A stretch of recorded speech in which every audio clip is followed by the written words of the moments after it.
Aita for refusing to go home to my parents even after they called the cops and CPS. I, 16M, went to my best friend's house 3 weeks ago and refused to go home even after my parents got CPS and the cops involved. My parents are still fighting to bring me back to them, and they talked to my best friend's parents and the adults had a several hours long talk, and afterward my parents told me they'd change and they wanted to make things work, but I told them I didn't trust them and living with them comes with so much negativity and rejection that I'd rather be someplace the people around me want me there. My parents told me they want me and they never ever said otherwise. I said they did a shitty job of proving that to me, and then my parents told me I was punishing them for the actions of other people. The reason I left is basically my whole life's worth of family issues. My dad was divorced when he met my mom, and my mom's first husband had died. I think it was a year after my dad's divorce and 2.5 years after my mom lost her first husband when they met. My dad had 2 kids and my mom had 3. My half-siblings are 13, mom's oldest, 10, mom's middle, 9, dad's oldest, and 8, mom's youngest and dad's youngest, years older than me. My half-siblings hated their step-sibling and their step-parent. Before I was born there was a ton of fighting. It got worse after I was born. None of my half-siblings liked me, and when I was 6 months old my dad's ex-wife died, which created even more problems and hate according to extended family. I don't know all the details. But when I was 3 my parents left me with my mom's oldest babysitting and she left me in the house alone. My dad came home and found me and my half-sister was nowhere to be seen. When mom confronted her about it she told her she'd left maybe 4 or 5 hours before. It was something my extended family on dad's side talked about for years after, and I'd hear it being brought up every few weeks. Apparently when I was little a bunch of my toys were broken by my half-siblings. They'd kick or smash them so I couldn't play. I don't remember them doing it, but my dad admitted it happened and he told me once he was glad it stopped by the time I could remember. I remember a lot of fighting, and I remember my half-siblings being really mad at me when I had no idea why. They always told me to stop calling them siblings or half-siblings and to say we weren't family because we weren't. And I'd see them fight each other, step versus step, and then say the same mean stuff about me, but they still hated each other too. Whenever I was left with them they would either lock me in my room or they locked me outside a few times. My parents knew about it but they kept leaving me with them. Other times my half-siblings fought our shared parent because our parent would offer to drive them somewhere and they'd say no way because they didn't want to be in the car with or next to me. My dad's kids even threatened to open the car door next to me and let me go if they had to sit next to me. Whenever I had a family birthday they'd refuse to join in and would say stuff like they'd rather be dead, over their dead body. They didn't give a fuck about me or why would they celebrate nothing. They all moved out eventually, but my parents still saw their own kids a lot and they'd join in for family celebrations as long as they weren't my celebrations. They'd always make a point of not being close to me. They refused sibling photos with me and their steps. At Christmas they would come and bring gifts for cousins and leave me out. My extended family never cared more than my parents did. All my extended family were good for was telling me more about the stuff that happened before I was born or could remember. When my mom's oldest got married she told my mom I wasn't invited, neither were the steps, and dad wasn't welcome either, but she guessed she couldn't stop her from bringing him as a +1. My mom and dad forced me to go anyway, and mom's oldest made a point to let it be known I wasn't wanted there. They tried to bring me to a baby shower for her too and her husband would not let me in. Dad's oldest got married and they forced me to go to that uninvited again. This time it was a smaller thing so they refused to let me in and my parents tried to fight it and basically made me watch as I was rejected over and over again the whole day. My parents still let my half-siblings into their house where they were nothing but mean to me. My half-siblings who are married have spouses who ignore me. My mom's middle kid is getting married and again I'm not invited, and my parents were planning to pull the same stuff again. They planned it even though she was rude when she came to our house like a month ago. My parents said I'm their sibling and all this other stuff. I realized they would never do better by me. That's why I left and why I refused to go back. I don't trust them to stop putting me in those positions, and I don't believe them when they say they'll change. My parents told me I need to be home and not with my best friend's family, and as my parents they can demand I go home. I told them even if my best friend's parents change their minds I won't go back to them and their house isn't my home. They told me I'm being difficult and putting my best friend's family in a bad place. My best friend's family told me it was good with them for me to stay, and my best friend's mom told me it would be better if I stayed. Stories number 2. Aita for flirting with another girl after my girlfriend introduced me as a friend. Me, 28M, girlfriend, 29F, have been together for more than 2 years. We recently moved city, and she has started working in a new place 3 months ago. 2 days ago was an after-work get-together event at a bar with her co-workers, and she forgot her phone charger at home and her battery was low. I went to give her the extra power bank we have at home, as her phone uses the old USB type. As I went to her table to give it to her, one of her colleagues asked her who I am. Before I could say anything, she replied, "This is my friend, my name." He agreed to lend me the charger. I was a bit taken aback, and looked to her and said, "Friend?" She just laughed and said, "You are so funny, thank you for this," and waved to me, as in implying goodbye. One of the other colleagues asked me that if I was free, I can also join them, and I said why not, and I could sense the annoyance on my girlfriend's face. People were drinking, some talked to me and asked me questions, made conversation, what do I do, where did I grow up, etc. I should mention at this point that my girlfriend and most of her colleagues there were Chinese, and I am Indian. This becomes relevant later. Whenever someone would ask me anything related to how I met my girlfriend, she would pipe up to answer in a way that wasn't untrue, but completely omits any romance, giving the impression that we were just old friends. This kept bothering me, and I will admit I was getting pretty angry. Then one of the colleagues, who initially asked who I was, pretty drunk now, said, "GF's name never told us she had such a good-looking friend," and laughed. My GF also did a small polite laugh. I replied, I didn't know she had such a pretty colleague either, and winked at her, which made her laugh more, but my GF became visibly upset. Another colleague said to my GF, "Seems like you are an expert Cupid." My GF was turning red, and I was also feeling slightly uncomfortable, so after a bit more chit-chat I made an excuse and said I got to go. The colleague said I should get her number from my girlfriend, and then I left. Now, when she came back she refused to talk to me, and yesterday she angrily told me that I had, kind of, cheated on her, and hurt her badly.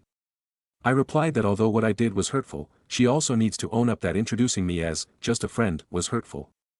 She refuses to acknowledge it as wrong, saying that she is just socially awkward, and she thought that her colleagues might react weirdly to her dating an Indian guy, as they all are dating white or other Chinese people. Her reasoning is that it is a lot of explanation and questions regarding interracial dating, and she just wanted to avoid all that. I don't buy it. I feel she just wanted to hide the fact that she is dating me. We are at an impasse. I refuse to apologize till she sees that what she did was wrong, and she thinks she did not do anything wrong, and I was mean. Comments. Commenter 1. Absolutely NTA. Your girlfriend essentially erased your relationship to her new friends. New friends, I might add, who clearly didn't give a toss about your ethnicity. Your judgment was right. She just didn't want to admit she was dating you. Sorry, but that's a deal breaker. Commenter 2. I would love to buy this man a drink for the way he handled it. She didn't want him to be her boyfriend in this group, so he didn't act like it. Beautiful. Commenter 3. She literally created the situation and then watched it unfold in front of her. LOL. If she just said this is my boyfriend, her colleagues wouldn't be hitting on him and they wouldn't feel comfortable with him calling them cute. Commenter 4. Well, if it isn't the consequences of my own actions. Commenter 5. They never expect the leopard to eat their face. Commenter 6. NTA. Your girlfriend introduced you as, just a friend, after 2 years together. That's hurtful. Flirting back was petty, but understandable. She can't hide the relationship and expect you to act like her boyfriend in front of people she's hiding you from. You both need to talk honestly about why she's ashamed to acknowledge you. Commenter 7. NTA. She was embarrassed in front of her Chinese colleagues that she wasn't dating a Chinese man. Commenter 8. I am Chinese can verify our culture is very racist, especially when it comes to men from India or surrounding areas. GF was embarrassed to tell coworkers who she was dating, simple as that. I don't believe it was social anxiety at all. GF had no problem talking to her coworkers outside of the one issue with admitting he's her BF. Commenter 9. But her colleague didn't seem too bothered by this particular social taboo. Unless being intoxicated made her less inhibited. Commenter 10. Honestly, most of us don't care. I mean, the older generation might still gossip, but a lot of us do not care anymore. Within my circle of friends, they probably care more about how wealthy you are rather than which culture you're from, not that it's any better. Update. Thank you all for your responses and advice on my previous post. The last 3 days were a whirlwind. TLDR, we had a fight, I moved out. Writing this from a friend's house who will let me stay till I find a place. To answer some questions people had, in the work friend group that day there were 3 guys as well. I did not publicly correct her because saving face is quite important for her. She would have had a literal panic attack if I had done that. On Friday we talked. I admitted I was petty, but I was also hurt from her introduction as a friend. She broke down. At work they have a group chat where they share memes and it gave her the impression that they hate Indian people. She did not want to become the topic of jokes, so she had planned to introduce me slowly to the group, as a friend, and after they start liking me, reveal that we are dating. This had backfired badly because I started talking to them last week before she was ready, and she got anxious and went into autopilot mode to support her initial lie that I was a friend. She felt helpless, guilty and hurt when they found me acceptable and cool and I started flirting. Why did she not tell me all this earlier? She felt that it would make me dislike her coworkers who are otherwise, actually nice people, and I would feel bad that she works with them. I asked her if I could see that group chat. I wanted to make sure this was the reason and not a work crush as many suggested. Almost 1/3 of the older memes they shared were Indians dirty uncivilized or Indians horny creeps, etc. Y'all know, they are plenty on IG. There were also some about Southeast Asians, all mostly posted by one guy and one girl, others would just laugh, react or do a one-liner. I scrolled back to an old message by my ex, GF to one of these memes. She had said, "I have an Indian friend, he is pretty nice actually." Someone had replied, "You found one of the clean ones," to a bunch of laugh reacts. There were also some recent messages after they met me, but I didn't bother read and translate it all. I realized that although she liked my personality and looks, she was never very interested in my language or culture. Since I started dating her, I got an HSK3, can cook most Chinese dishes perfectly, know all about her region, but holy will come and go without her still knowing what holy is. I felt hurt by how those kinds of jokes weren't a big enough deal for her. I asked her why she never said anything to them about these jokes. She said this is the kind of reaction why she didn't tell me before. She feels like a relationship is private and it is not a part of who she is as a person, especially at work, so she saw no reason to create tension. I feel she just means I am not worth it. I asked her point blank if she would have preferred if I was not Indian. She said it would have made her life easier. That stung me. I packed some clothes and went to a friend's house. I don't even know how to write about my feelings even now, but I felt very hurt, as if my trust was completely broken by her. My friend is going on vacation and will let me stay at his place while I find a new one. Today I went to get my other belongings, and she was crying a lot. She says she does not understand why something so minor can make me break up and throw away a good thing. She says she loves me, and if it is so important she will change her workplace. I told her I will need to think about things, but I cannot be with her right now. My brain honestly feels like a jumble right now. I know that I feel hurt but having a hard time articulating what are the things that hurt me. Comments. Commenter 1. It's interesting that she feels that erasing a whole part of who you are is something so minor. She wasn't proud of you. Didn't defend you. Didn't have courage to call you hers publicly. So she loses all the goodness that you are. OP, I'm proud of you for choosing yourself and holding a line. It would be easy to just try to get past this, but you're honoring your worth. Your ex can find an easier partner more aligned with her ingrained racism. In the meantime, you're going to go on kicking goals in life. Commenter 2. Exactly, she hid who op was and called it minor. That's not love or respect. Yeah, did the right thing by choosing yourself and walking away. Commenter 3. Bruh, this is not minor. She is Delulu if she thinks their racism and her own is minor. You were absolutely right to break things off with her. Do not ever consider getting back with her. Racism should be a deal breaker. End of story. Commenter 3. Not minor at all. If there was ever a hill to die on, this seems like one of the most important ones. She's all like, I love you in secret behind closed doors. Why isn't that good enough for you? It makes me sad that some people only find validation from acquaintances that they decide are important because of their perceived social standing and nothing else. Those coworkers don't care about her, she knows it, and yet she won't do a goddamn thing about her situation apart from crying and blaming OP for her own shitty, racist, non-minor actions. Stories number 3. Aita for stopping my Friday baked goods tradition at work after a coworker complained I wasn't considering food allergies. I've been working at my current job for a little over 3 years. It's a mid-sized office with about 25 people, and for the most part, the vibe has always been pretty chill. I work in a marketing and admin hybrid role, and while it can get stressful sometimes, I genuinely like my team. About a year ago, I started bringing in baked goods every Friday. It all started casually when I made banana bread because I had overripe bananas. I brought some to the office, and people went crazy for it. I got a lot of "OMG, you should do this every week" comments, and it honestly felt nice to be appreciated for something that wasn't just job-related. I love baking. It became my go-to hobby during the pandemic, and trying out new recipes is how I decompress after a long week. So I figured, why not? Most weeks, I bake something Thursday night, like cookies, muffins, pumpkin bread, or brownies. Nothing super fancy or expensive, just something to share. It turned into a Friday tradition. People would stop by my desk or the break room, chat for a few minutes while grabbing a snack, and say thanks. Nobody ever asked me to do it. I never made a big deal out of it or expected anything in return. It was just a nice way to build a little community and end the week on a sweet note. Then Amanda joined the team. She's relatively new and has been here about 3 months. She's in her early 20s and very assertive. At first, we got along fine, but after a couple of weeks, she started making these comments. Stuff like, wish I could try those, but not everyone can eat gluten, or, it's a shame people with dietary restrictions are left out. The first few times, I just smiled and said something like, oh yeah, I totally get that. I've tried some gluten-free recipes, but they're tricky. She never asked me to make anything specific, though. One Friday, I casually asked if she had a go-to gluten-free or dairy-free treat she liked. She said something like, don't worry about it. I'm used to being left out. That comment made the whole room go quiet. A few people laughed awkwardly and walked out. I felt really weird after that. The following week, Amanda sent out an office-wide email, CCing our manager. She suggested that shared treats in communal spaces should be inclusive, and that bringing in items that exclude team members contributes to a non-collaborative work culture. I was shocked. She didn't name me, but it was obviously about my baked goods. I didn't respond. I didn't want to make a big deal out of it, so I just stopped bringing treats. No announcement, no passive-aggressive reply. I simply didn't bring anything that Friday or the next Friday. Then it became noticeable. A few coworkers asked if I was okay or if I was just taking a break. I eventually told a couple of them what happened. I didn't name Amanda, I just said I didn't feel good doing it anymore after a complaint and didn't want to stir anything up.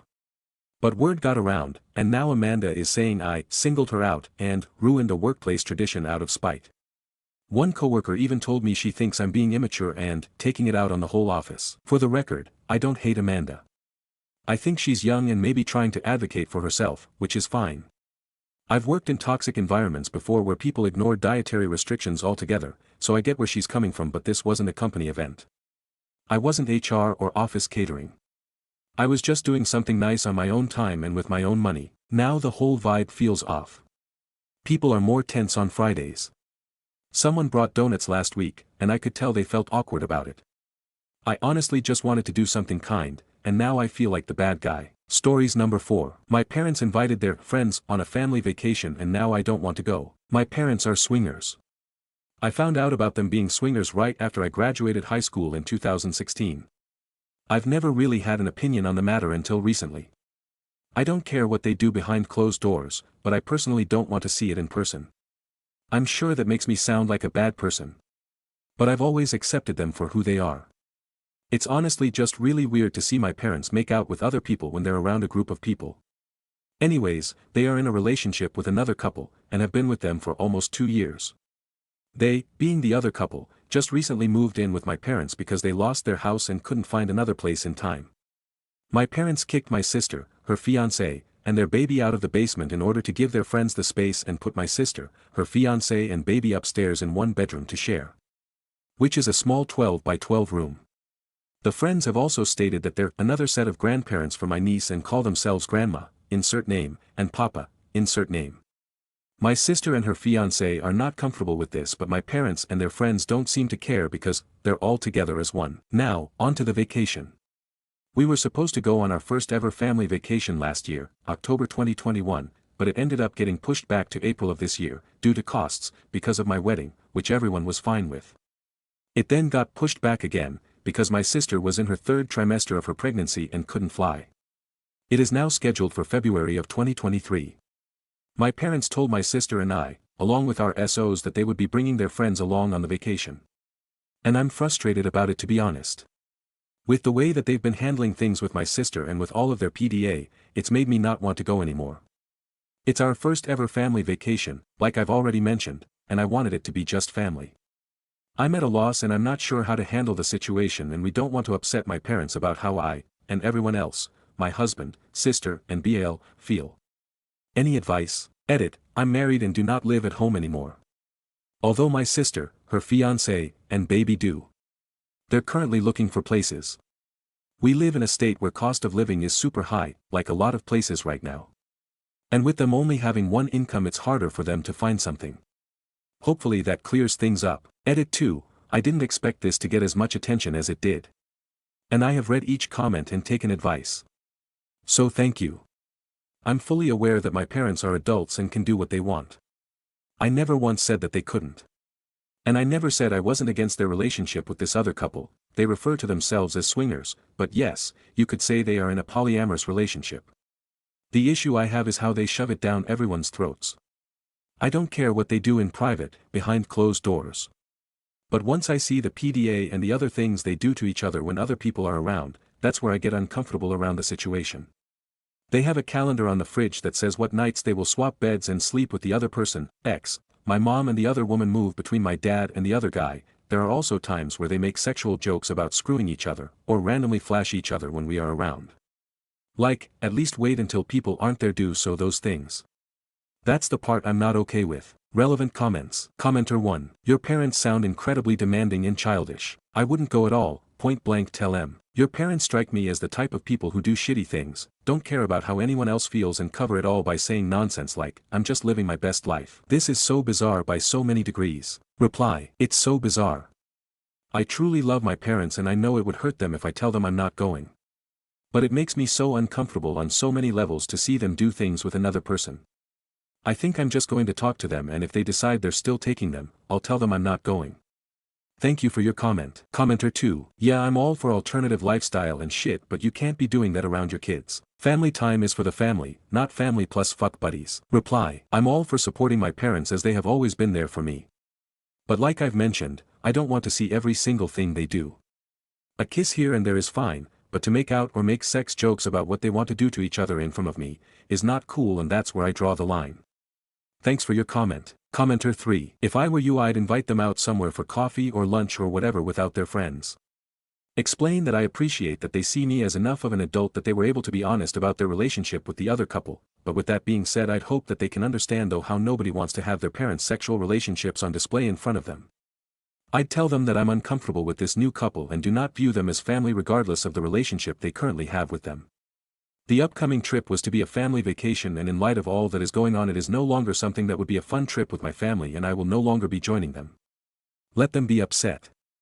They've decided who they want to spend time with. Update. Hi everyone. A few weeks ago, I made a pod about my parents inviting their friends on a family vacation and said I'd give an update after I talked to my parents. Well, I did, and it didn't go well. Also sorry the update took so long, I've been struggling with the outcome really badly and I needed time to write it all out. So, on to the update. I brought up all of my feelings to my parents and they weren't very happy. They asked why I never brought it up, and I told them that it was because I was fine with everything, until I started seeing it, and that's when it made me uncomfortable. Now they think I don't accept them for who they are and they don't really see an issue with inviting their friends or doing other things with their friends in front of everyone else around. My mom basically said that what they do is none of my business, or anyone else's, and they can do what they want. Which is true, they're adults and can do what they want. But some of the things they do should be in private settings, and not for others to see. They also consider their girlfriend and boyfriend to be family, again, which is fine, I know many people do, and since it's a family vacation, so they're still inviting them, regardless of how everyone feels about it. I just want to be with my parents for once without their friends being there, and having them be all over each other. They also see no issue with their friends calling themselves grandparents to my niece. I got upset and told them my husband and I would not be attending the vacation and they could take someone else. And until they understand where I'm coming from, I would not be going around. So for the time being, my parents are being cut off. I'm very sad about the outcome, and it makes me sad that they would choose their friends over their own child. But to each their own, I guess. Thank you all for the comments. I read every single one of them, even if I didn't comment back, I still read them. There were some very nice supporting ones that really helped, and also some not very nice ones that also helped. So thank you all. Final comment from Oop on her sister. Yes, my sister agrees with me. I'm not sure if she's planning on going or not, so if she doesn't, we might go on our own little vacation. New update. I cut my parents out of my life and now my dad might be dying. What to do? Hi everyone, I, 27F, just came here for advice maybe. I don't really know. I just needed a place to talk about this.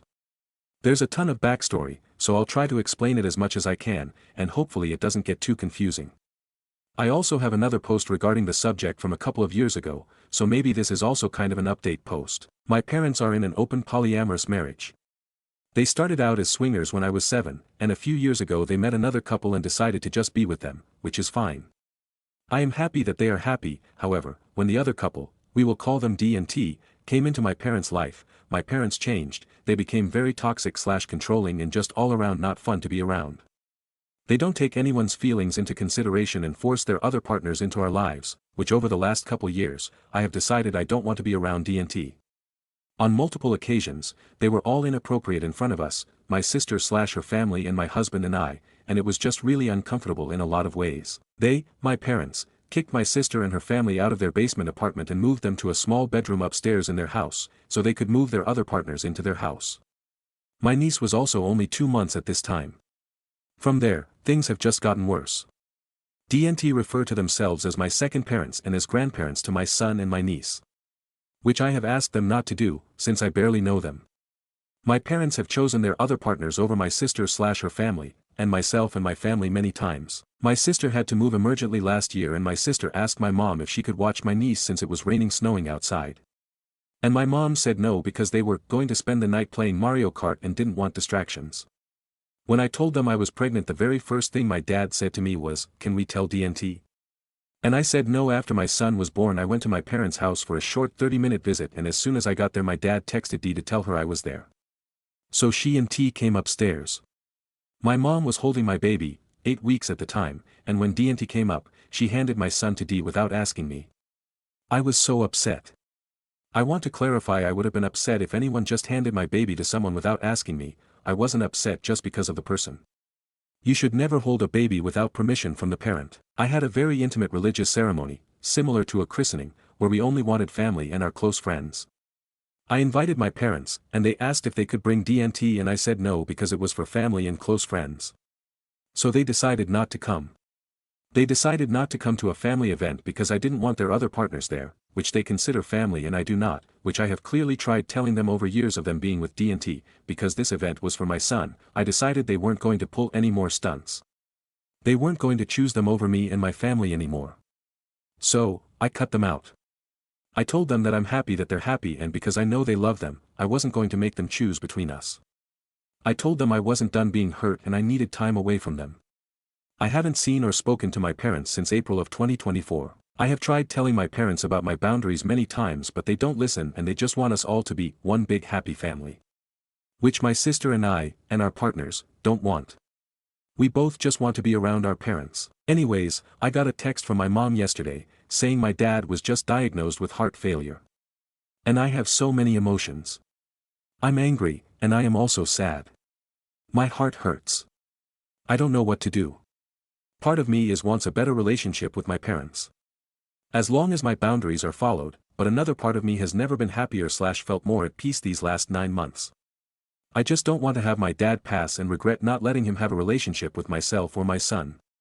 I just hate getting hurt by my parents all the time. I am in therapy and have been working through everything for a while, but it's still so hard. Any advice is appreciated and I will try to answer any questions anyone has. Thank you for taking the time to read this, and I'm sorry if it's confusing. Edit. I want to say, my parents have been with other couples that I have loved. It wasn't until D&T that I had an issue, and it's because of the actions that they have done that have pushed me away. I am happy that my parents are happy, but I shouldn't have to put myself in an uncomfortable position to make other people happy. So I ultimately decided to keep distance in order to make my mental health better. Relevant comments. Commenter 1. This is something you need to decide. They are only reaching out because of his condition, not because they want to be better parents. They already chose D&T over your son. Your son doesn't need to see them. You can go alone and see what is really going on. They want to guilt you into forgiving them. They haven't tried to apologize. Reply. That's how I feel. I feel like they're pressuring me to see them when I'm not ready. My mom texted me a couple months back saying, "How long are you going to stay away from us?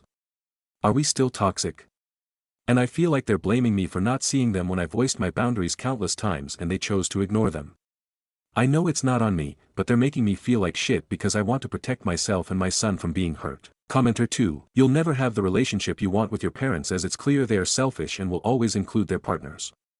Don't feel guilty, they have never put you first. Reply. Thank you. I needed to hear, don't feel guilty. This whole situation has taken a toll on me for years. I just learned I need to do what's best for me and my little family. OOP gives examples of how they were inappropriate over the years. Examples of being inappropriate include them flashing each other in front of us, my dad pulling down his pants and mooning the front door when I walked in because he thought it was his girlfriend, and other inappropriate actions that shouldn't be done in front of other people, especially your children and their spouses. T would put his hand on my back and I would ask not to be touched. I get very uncomfortable because of some SA from my childhood, so I don't like being touched by many people. But yet, he would do it every time I saw them. I have tried many times to voice my boundaries and they have not been respected. If these inappropriate behaviors stopped, I wouldn't mind seeing them along with my parents, but I shouldn't have to if I'm uncomfortable. The boundaries I have voiced, I don't want them calling themselves my second parents or grandparents to my child. I don't want to see all of their inappropriate PDA. I'm fine with a kiss, but the inappropriate stuff can wait until people aren't visiting. I don't consider them family, just as my parents don't consider any of my friends family. Stories number 5. Aita for saying my special birthday dinners aren't special for me and I don't want them anymore. For years my mom and stepdad have only eaten out or gotten takeout from one place because of my stepsiblings' allergies. Both have an allergy to peanuts and other kinds of nuts. My stepbrother, 11, has a dairy allergy and my stepsister, 12, has a seafood/shellfish allergy. Their allergies were diagnosed around the time my mom met my stepdad. When we all moved in together it became an allergen-free zone. I, 16M, was 7 at the time. It didn't bother me too much until I realized how strict they'd be about it. Even though my stepbrother could be around dairy, I wasn't allowed ice cream or any chocolate that had milk in it. I couldn't eat pizza either because of the cheese. Then my parents found a restaurant that had no nuts or shellfish or dairy and they decided we'd never eat or order takeout from anywhere else.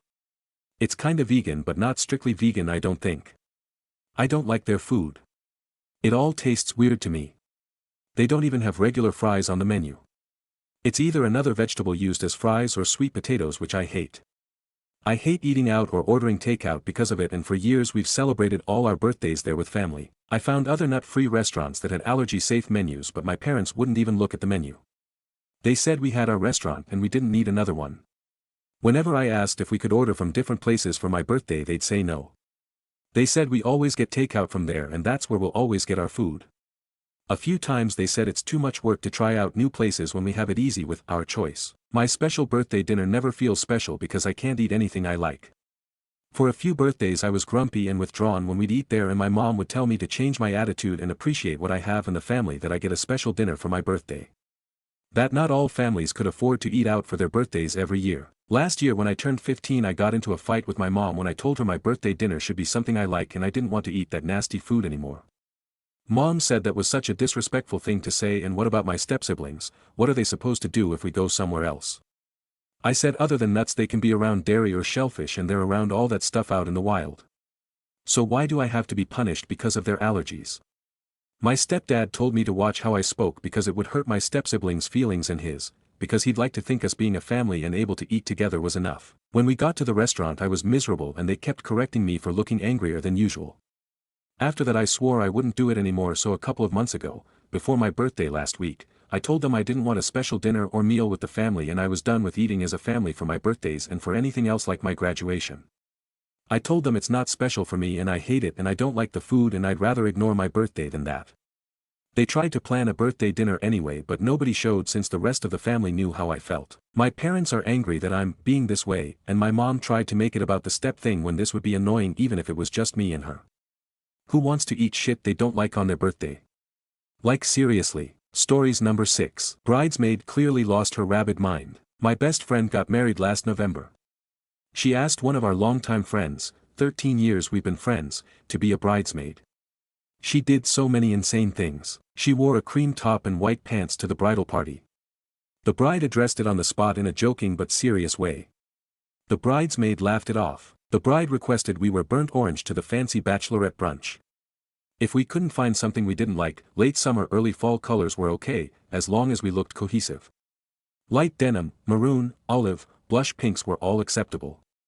The acceptable range was wide and we had 8 months to prepare. The morning she got there she said she doesn't have anything. I said what? She said, come on, neither do you. I ripped my burnt orange skirt out of my bag so fast. When brunch came around, she put on a black denim jumpsuit. And then she changed, I kid you not, into a white tank top. The bride again said something about it and she rolled her eyes. The first day of the trip we had a casual brunch plan before checking into the B&B. I got there a day early and had a hotel where everyone met me. We took a group shot and had a canned cocktail before heading out. She had another canned cocktail and a second shot, I didn't know this. We get out of the Uber to get our bags and go into the restaurant and she plops down on the curb. Confused, we try to talk to her and see that she has vomited down her shirt in the car. The restaurant is busy and the bride is embarrassed. I tell them to take the bags and go. I try to clean her up, put a hoodie on her, give her water, she won't have it. I pace that sidewalk with her sitting there for 3 hours. When she wakes up later she says, "You bitches left me." She asked if her friend who lives in that city could meet us after the bachelorette dinner. I said I don't mind and the bride said it was fine. At the dinner she said her friend was on the way to the dinner and got up to the bathroom. The bride tells me her friend is not welcome to the dinner and I need to let her know. I tell her, she says she's already on the way and I say that's unfortunate because the bride wants just us at the actual dinner. She proceeds to order a vodka and soda and nothing else. Not a salad. Not an app or entree. Her friend sits outside in the car and twice she leaves to go sit with her for 20 minutes at a time. She missed 40 minutes of dinner. She missed the complimentary toast. She is extremely familiar with the city we traveled to for the Bach. Her one ask was that she have ideas for activities after dinner. She had none. After dinner she didn't come back to the house with us. She went to the club with her friend. We had to get champagne satin shoes with no embellishments for the wedding. 6 days before the wedding she is sending the bride pictures of all kinds of wrong heels. Taupe rope heels, tan heels with crystals, and you guessed it. White heels. She gets an attitude with the bride for feeling a way about this. She waited until the absolute last minute to buy her dress. She didn't bother trying it on until we were at the venue getting ready. Imagine if it needed to be altered. The day of the wedding she was arguing with her man. She showed up with an attitude. Like, a bad one. Got snarky with the already stressed bride. At the wedding, she said the brother of the groom was on drugs during the ceremony and she had to make sure he was okay. There was something else she said about his side but I can't remember what it was. Absolute madness. I think there was something else but I can't remember what it was. We are no longer friends. Edit. I just wanted to provide some clarification on a couple things. I meant kettle one and soda, I was typing fast. Also, there were only 2 bridal events. There was the bridal shower, which is where she wore the cream top and white pants. The second event was the bachelorette trip, which was out of town. It started Friday and we left Sunday. There was a fancy brunch on Saturday and a dinner that night. The outfits were not micromanaged or hard requirements. The bride would have liked it but she wouldn't have lost her mind if we all weren't dressed how she wanted. I have also seen the bridesmaid in almost every color that would have worked. The only thing that would have bothered the bride is white, which is what happened. The bridesmaid was fully on board with the early fall color theme and was excitedly shopping for it months in advance. I understand it's not for everyone, but this was not a burden or annoyance to her. I am not a traditional person by any means, but my friend is one of the most traditional, type A personalities I've ever met. I know she can be high-strung and anxious at times. Our friend also knows this about her. Where we come from, you don't wear white to bridal events. That does not mean we couldn't wear white for weeks in advance. Just not to her very humble bridal shower and during her bachelorette trip. I'm mostly unfamiliar with wedding etiquette, but I've always heard you don't wear white to wedding things. As for her being on the curb for 3 hours, she was sitting up with her forehead on her forearms. I tried to reach through her legs and reach a straw to her mouth for water but she didn't want it. I tried to stand her up but she didn't want to. She wasn't passed out, she was coherent in talking to me. She said she wasn't ready to get into a car and she just needed time. She was just extremely nauseous. Someone said I must have left her and enjoyed brunch. I never left her. I wouldn't leave a stranger alone like that, much less so someone I've known for over a decade. I also did not want her to vomit in someone's car. I couldn't force her into a car and I couldn't leave her. What was I to do? For those asking if there were signs that this would happen, yes and no. She has had a history with substance abuse and she has always been rough around the edges, but, at that point, we had never had problems between the 3 of us. There was one time I kicked her out of my house over a shitty comment she made about a dog I was taking care of and she cursed me out, but that was forever ago. It blew over relatively quickly and neither of us really held on to it. It was one rough moment in a 13-year friendship. But we hadn't witnessed behavior like that for years. There was no indicator that she would get wasted 3 hours after getting off of the plane or leave the bachelorette dinner to sit in her friend's car. Edit 2, there was no list of demands/expectations rules like, at all. Lots of faulty extrapolation in the comments. Also, do bridesmaids not wear matching shoes? I am genuinely asking. I thought they do. Stories number 7. Aita for booking to go away the same weekend as my boyfriend leaving him to look after our daughter. My boyfriend and I have a 3-year-old daughter together. He used to go away very occasionally by himself before we had her, and this has increased quite a lot since she was born. Not for long periods, just a night or two. He also visits his daughter from a previous relationship, which is fine, but I am mentioning as relevant later. He is notoriously bad for informing me when he is going away. He always claims he told me and I forgot. There have been times where he has arranged to see his daughter on weekends when plans have already been made. These were all pre-COVID. Once I had arranged for my mum to babysit for our anniversary and for us to go out. Another time I was meant to be attending a baby shower and needed him to watch our daughter.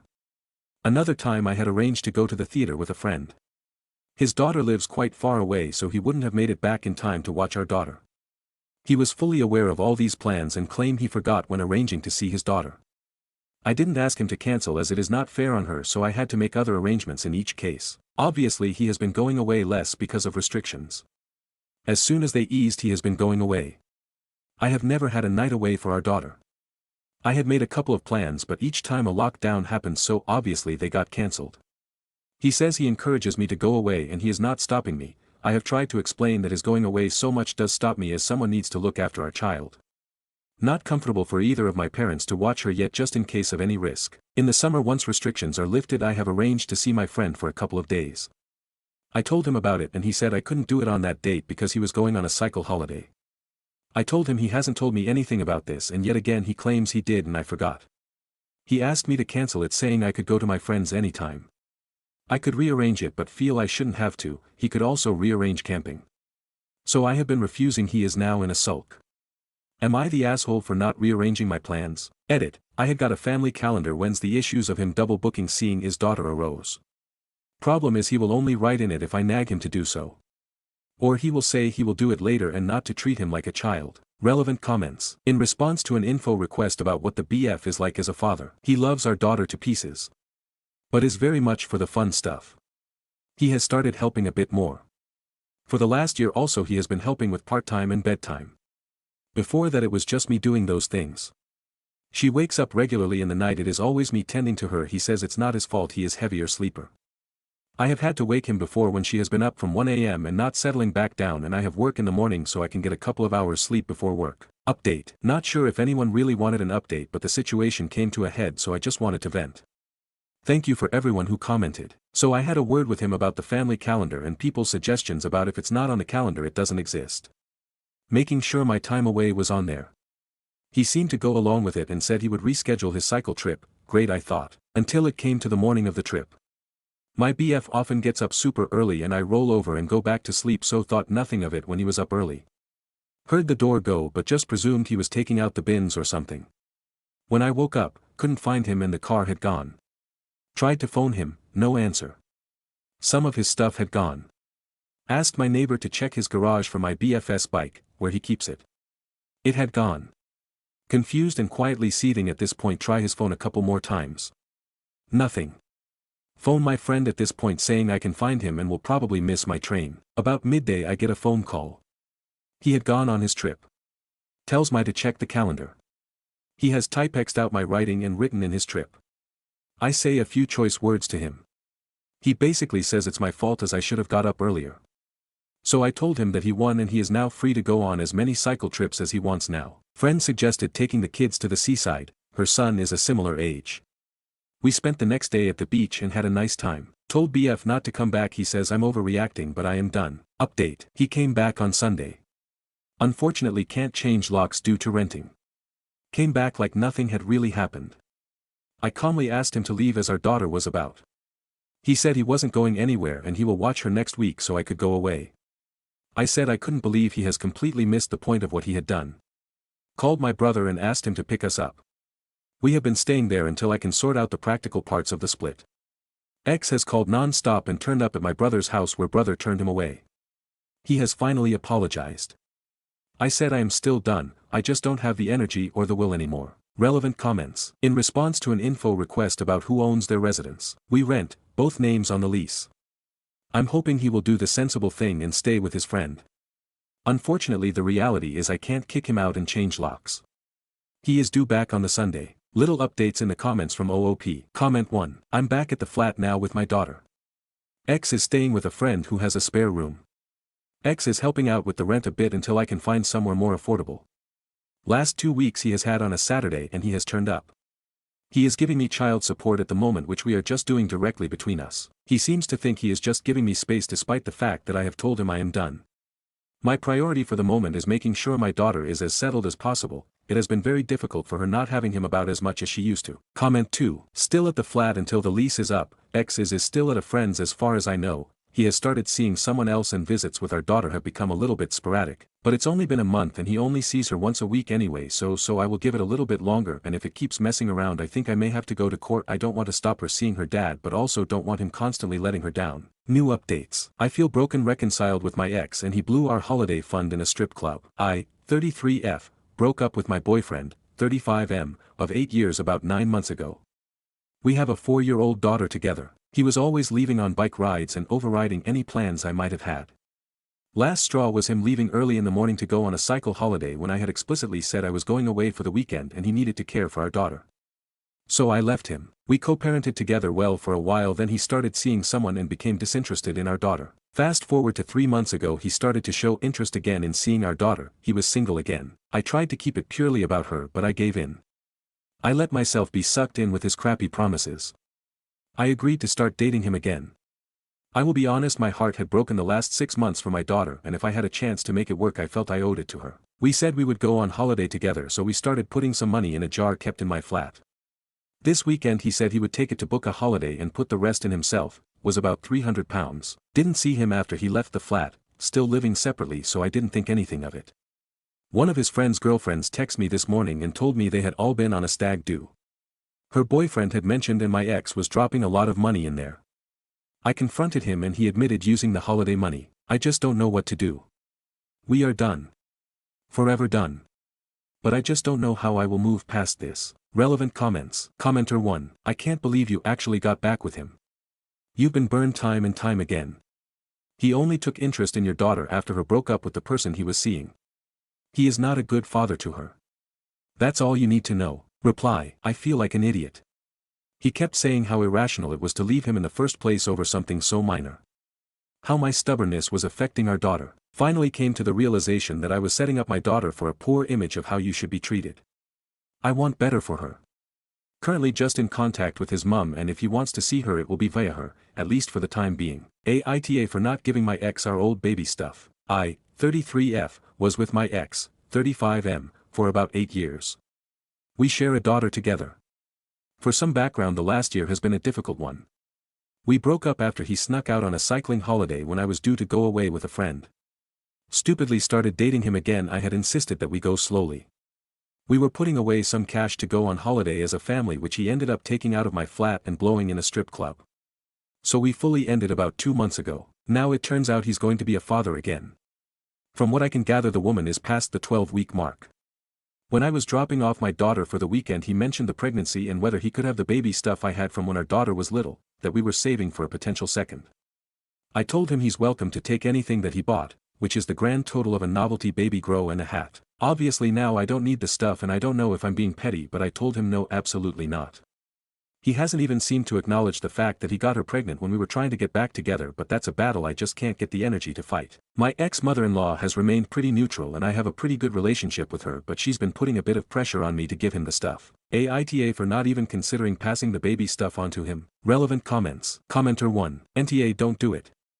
He absolutely does not deserve it. Did you even ever get the $300 back he stole? Reply. No, if I'm honest I didn't really talk to him after that. Anything to do with our daughter goes via his mum. I want to try and maintain my composure for my daughter. Couldn't cope with his bullshit excuses anymore. He doesn't seem to think he owes me anything. Update. Not sure if anyone will read this, but I wanted to place my thoughts and update anyone who was interested. I found it quite therapeutic posting on Reddit. My ex had a baby boy. Finally got the son he wanted. I ended up giving him the very few items that he bought for our daughter, which mainly consisted of novelty hats and novelty baby grows. Unfortunately he has little to do with our daughter. He has let her down many times since the new baby came. I won't close the door as I want to be able to hold my head high and tell her I never stopped him seeing her, even though a big part of me wants to tell him to do one. It breaks my heart that she gets so excited and he lets her down. I have toyed with going to court to make him fight for visitation. I just don't think he cares enough. On a positive note, my daughter is very happy and my brother and his wife are very involved, so she can see what a healthy relationship looks like. I'm uninterested in meeting anyone at the moment, but maybe one day I'll dip my foot back in. I also got a promotion at work, so in a much happier place now. Stories number 8. Aita for not wanting my boyfriend to come over anymore because he's too much of a clean freak. So I lied to my boyfriend and told him I'd be out of town this weekend just so he wouldn't come over. I feel bad, but I honestly needed a break. I'm starting to get really fed up with how obsessive he is about cleanliness. For context, I have 2 cats. I vacuum 2 to 3 times a day just to keep the fur under control, and I try my best to keep things clean. But you know how it is, sometimes fur still floats around or lands in spots you miss. The issue is, he'll notice a single strand of cat fur and act like it's the end of the world. There were times he literally woke me up in the middle of the night to complain about one piece of fur floating in the air. I'd say I'll vacuum in the morning, but he keeps poking me until I get up and do it right then and there. He also hates when my cats go into the room, so whenever he visits, I have to keep them out, which feels unfair because it's their home too. He wears black all the time despite me suggesting not to, so obviously fur sticks to him more, and then he complains right in front of me like it's my fault. Out of frustration, I cancelled our weekend plans just so I could have some peace and quiet. He's been staying over every weekend lately, and honestly, I don't feel at ease in my own space anymore. I don't know. I feel kind of shallow and petty, and maybe I'm being unreasonable. Aita here for needing space and not wanting him around because of this. Comments. Commenter 1. You, cats have fur. You're going to get cat fur on you if you come over. Stop your incessant whining and deal with it. Or if you can't, don't come over anymore. Your choice. Commenter 2. But I think this is part of a bigger problem. He clearly has a problem with cats. And you have too. Seriously, think about if you have a future. Commenter 3. NTA. This is next level OCD. He's coming into your space, their space. I'd cut your losses and find someone who is a little less compulsive. Commenter 4. Making me vacuum in the middle of the night because of one cat hair would have been it for me. Even if it's not intentional, that's now abuse. Update. Hello, I just wanted to share an update because things took a turn I honestly didn't see coming. So, after I lied and told him I'd be out of town, he got suspicious and showed up at my place on Saturday. I wasn't expecting him though. I was literally in my pajamas, curled up on the couch with my cats, enjoying a peaceful day. He knocked, and before I could even process what was happening, he was inside complaining about all the fur everywhere. I asked him to leave, but he kept ranting about how disgusting it was. Then my oldest cat, who's super friendly but sheds a lot, jumped up on the couch next to him. He freaked out, stood up, and shoved my cat off the couch. My poor cat hit the floor and ran under the bed. He's okay now. I completely lost it. That was the final straw. I told him to get out and that we were done for good. He tried to apologize and say it was an accident, but I didn't care. If you can't respect my cats, you can't be in my life. I honestly feel so much relief now.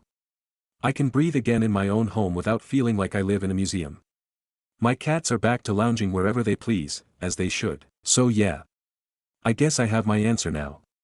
Thanks for letting me vent here, and thanks for those who commented on my last post, so much appreciated. Comments. Commenter 1. I said this to you in your last post too, you are going to be so happy with your next boyfriend all cuddling together with your cats. Glad you took the trash out. ETA, obviously NTA. Reply. Thank you honestly, I'm already happier just having my cats back on the couch with me. Next time I'm picking someone who brings treats for them, not complaints. Commenter 2. He didn't just not respect your cats, he didn't respect you. You told him you were unavailable that weekend but he came over anyway. You shouldn't have to lie to spend a weekend alone in your apartment. And then he's inside the apartment and he's sitting on your sofa, even though you were clear that you didn't want to spend the weekend with him. Reply. Seriously, it's kinda scary realizing how normal I thought that was at the time. Commenter 3. The fact that you felt like you had to lie just to get a break says it all. Stories number 9. Aita for telling my neighbor his wife's early bedtime isn't my problem. Me, 24M, and fiancé, 25F, moved into our first rental 15 months ago. We get along great with neighbors on one side, but the couple, mid-50s, on the other side have been nightmarish. The pattern started early. 3 weeks after moving in, we politely warned neighbors about a small housewarming, 15 people, music off by 11 p.m., over by 12:30 a.m. Saturday. Before we could finish explaining, the wife cut us off saying our afternoon music was too loud because her husband was recovering from a stroke. We were completely apologetic, said we had no idea, hoped he'd get well soon, and reassured her the housewarming wouldn't be too loud or late. Escalating harassment. For 12+ months they've banged on walls whenever we make normal noise, hovering, hair dryer, music, even mid-afternoon. They deliberately wind up our dogs from their garden then complain about barking. They've thrown stuff over our fence that sent one dog to the vet with an obstruction, no proof though. Today's incident, I've been doing DIY for our nursery, partner's pregnant. I purposely start at midday to be considerate, but got delayed by a hospital appointment halfway through today. So when I got home I was finishing off sanding 7:38 p.m., still daylight until 10 p.m. here, when the husband stormed over at 7:55 p.m. He said his wife goes to bed at 6 p.m. and I'm bang out of order. I apologized but said I'd be 10 more minutes, and he started getting aggressive. I then again said that I was sorry but ultimately his wife's early bedtime isn't my problem. She could use earplugs or close windows rather than expect the world to stop. He threatened to wake us at 4 a.m. I calmly said, knock yourself out mate. He then squared up to me saying, you'll regret that, I'm going to make your lives living hell. Important context, our lease allows power tools until 9 p.m. Council only considers noise nuisance to be nuisance noise between 11 p.m. to 7 a.m.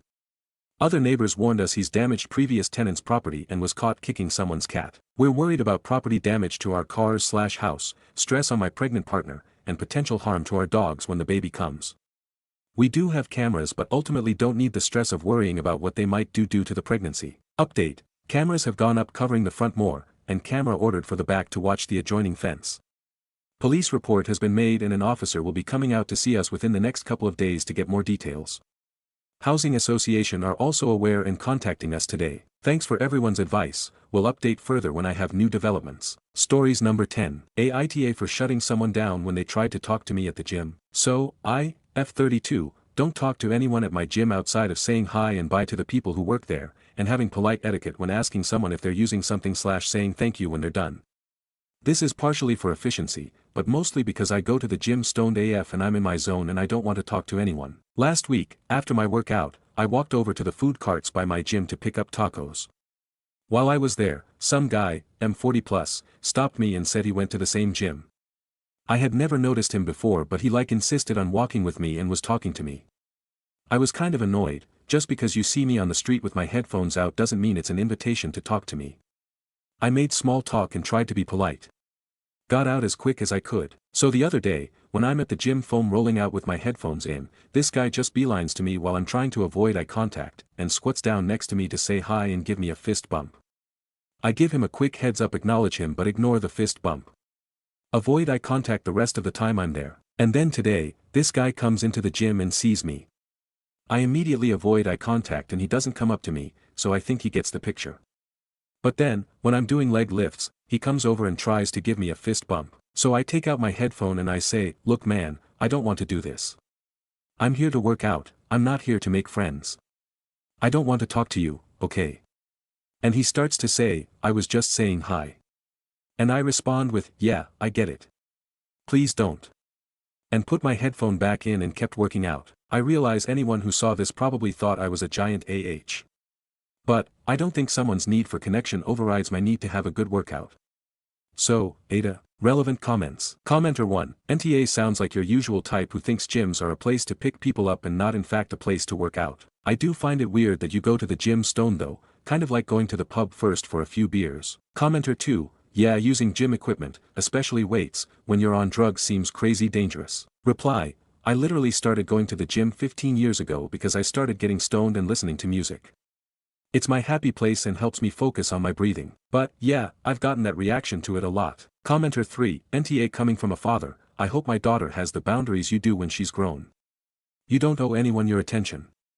You rock though. Reply, coming from someone who lost their father young, this comment means the world to me. Happy belated Father's Day. Commenter 4, sometimes I think a gym should have wristbands, one for those who want to socialize, another for those that want no interaction. Take the guesswork out of who wants to be chatty. Reply, love this idea, honestly. Commenter 5, how do you feel about yourself? Probably not great, right? Reply, actually I feel great about setting boundaries. I finished my workout on a great note. Update 1, 4 people saying this would have been different if he was an attractive guy. I stumble and get awkward no matter who it is if the conversation needs to go beyond more than a single question and response. Men, women, children. This isn't a want it or don't want it situation as much as it's a I'm not in a headspace where I can have human conversation. For people saying this is the same type of person who wonders why guys don't ask them out, I keep a little post-it note in my gym bag that says, "Hi, my name is, name. I think you're cute, but I want to respect your gym time. Text me if you want to get coffee sometime." I've never given it to anyone, but it's there if I ever feel like I need it. Anyway, I'm at work. Hope everyone has a great day. Final update. While I figured posting this might be a little divisive, I didn't expect it to blow up like this. I went to the gym today and had one of the best workouts I've had in a long time, partly because I was fueled by the overwhelming support I received from people who understood the importance of asserting boundaries. So thank you to everyone who saw where I was coming from. For anyone who still thinks I'm the AH, I can live with that. But before I go, I want to share something that happened to me a couple of months ago. Maybe it'll give you something to chew on. I was at the same gym, in the middle of isolated bicep curls. End of the rep, second to last set to failure. I was slowing the movement, fully concentrated, eyes closed. When I opened them, a stranger's face was 3 inches from mine. Startled, I set the weight down and looked over to see a plump, middle-aged man in a baseball cap. I took out one of my headphones, still in shock, and all I could say was, "What the F ******." He then grabbed my arms and forced them back onto the machine's handles, saying, "One more." I pulled away and snapped, "Who the fuck do you think you are?" His face fell as he muttered, "I was just admiring your work." I told him, "I'm in the middle of a fucking set." He got defensive, saying, "Actually, I wanted to use that." I replied, "You can use it when I'm not in the middle of a set." He rolled his eyes and walked off. I was left shaking. As I started to put my headphone back in, another man approached and waved. I took it back out, and he said, "You really shouldn't have to put up with that." I smiled and said thanks. He walked away. I got back to my set. Additional comment. Reply, I responded to someone's message, and I think my response still fits your comment pretty well. Hi there. You sending your response here is fine. I haven't responded to any others, but I can tell you took the time to put your position into words, and I want to honor that. To preface this, I'd like to say I am also a manager and have worked customer service my whole life. I have also navigated difficult, and sometimes scary, interactions between my employees/coworkers and customers. For multiple reasons, not least of all protecting the company from legal threats, de-escalation and reporting that behavior is always the best route when we're at work. First and foremost, I'd like to say that I would never expect a stranger to risk being stabbed or shot by standing up for someone else. The way these incidents play out are hugely influenced by set and setting, and I don't think there's a one-size-fits-all solution on what someone should do. That being said, my situation took place in a gym, a public place that requires a membership, where people are generally dressed down, and weapons are prohibited. Your statement, "My life isn't worth making you feel like society is healing, or that those people are getting the justice they deserve," is absolutely fair in a blanket statement, especially if that situation took place on the street or in an alley at night. But, in a gym where those possible dangers are drastically reduced, it feels like you're both defending your inaction while hyperbolizing what I'm asking for. When I envision what I wish someone would have done, it's not marching up and telling the dude off until he walks away from me. I just wish someone within that 6-foot radius would have taken out a headphone and said, "Dude, WTF," instead of staring at us watching it happen. I didn't need a knight in shining armor, just a little backup so it's not 1v1. It's sad, but men like the one who put his hands on me generally back off the second they see another man involved. I'm not asking you to prove to me that society is healing or someone is getting justice. I'm just asking you to be a bro and back me up as I defend myself. I'm out here standing up for myself and trying to be the change I want to see in the world. Not to prove that society is healing, but just because I know it's the right thing to do. The gym is my space just as much as it is anyone else who pays for it, and I'm not going to be scared or intimidated out of my happy place. I understand that you feel you've done your part, and since I don't know you at all, I really am not one to say either way. But, just based on what you've said in your message, I would like to recommend something to you. There's a comedian named Daniel Sloss who has a special on Max called X. It's hilarious and it's something I wish I could convince every man to watch. Every person, male and female, that I have shown it to have loved it. If you get the opportunity, I highly recommend. Cheers and have a great day, man. Now here's what I'll say, baseball cap guy was way more out of line than the guy who approached me at the food carts, even by the third time, when I finally snapped at him. I reported that incident to the gym manager. They took it seriously, walked through the whole event with me, and I gave the best description I could. I haven't seen that man since. Whether he was banned or just stopped showing up, I don't know. As for the guy from the food carts, he hasn't approached me again. We've been in the same space at the gym a couple times, but I'm very good at pretending people don't exist during workouts. I appreciate that he respected my boundaries. I see no reason to report him, but here's what I want to leave you with. The man who approached me right after that first incident, the one who said I shouldn't have to put up with it. Why did he say that to me, instead of to him? Why is it easier to comfort a woman in distress than it is to call out the man who caused it? I do think he meant well. I appreciated it in the moment. But I still have to ask, when given the choice between verbally comforting a woman and actually intervening, why do so many men choose comfort over protection? Why is it harder to confront predatory behavior than it is to empathize with its aftermath? That's all I have to say. Stories number 11. My 27F husband, 26M, slapped me and blamed me for it. We are 7 months into our marriage. We've been together for 7 years prior to that, and since we got married and started living together, things have shifted to the worse. We started having huge arguments more frequently. Most of those arguments were about futile stuff. A week ago we had an argument in the middle of the night which resulted in him screaming at me and insulting me before leaving the bed. I haven't spoken to him for days after it since I was very angry at him and I couldn't get myself to sit down and talk to him. I expressed that feeling very clearly when he wanted to reach out a few times. A few days later I had planned to go to my parents' house for some days to calm down a bit and try to think about what happened. On the day of, when I was getting ready to leave, he closed the door on me, took my phone so I can't call anyone, and tried to physically restrain me from leaving. I tried talking to him, telling him that what he was doing is wrong and that this is not going to result in any communication between us, but he didn't listen and started yelling at me and calling me names and told me that I'm not getting out of that house unless we speak. I told him that I wasn't ready to speak to him and that I needed time, but he didn't care. I asked for my phone back again and again. I even begged, but he didn't give it back. I tried to physically get it back from him, but he restrained my arms. He pushed me, so I tried again and I punched him. I yelled for him to stop what he's doing, but he pushed me again and I fell on the floor, hitting my head against the bed frame. In a moment, I was so scared and I lost all control of myself. I just wanted to get out of that house. I felt so unsafe, so I went to the kitchen and broke 2 dishes out of anger. He came in the kitchen, took me by force to the room, told me that I was acting crazy, and when I started screaming for him to let go and give me back my phone, he slapped me twice. He proceeded to tell me that the slaps were just an attempt for him to calm me down and that I provoked him into slapping me, and since I punched him too, we were even. Things kept going like that for almost 2 hours until I told him that I was getting a divorce. He then started crying and begging me to stay. He gave me my phone back and kept crying and telling me how much he's sorry and that he didn't mean any of it, that it was the only option. He had to forcefully keep me in the house so we can talk. I took advantage of that moment and took all my stuff and left. He called me crying, begging me to come back, but I didn't say a thing. I just texted him and told him that what happened was not okay and that I'm not coming back or talking to him until I figure out what to do about this whole situation. Now I'm at my parents' house. It's been a few days since the incident and I haven't told a soul about it. I've been thinking about what I should do next if I choose to come back. Do y'all think that things can get better with therapy and couple counseling, or is it too big a red flag to even stay in that relationship? 'Cause I honestly don't feel safe around him anymore.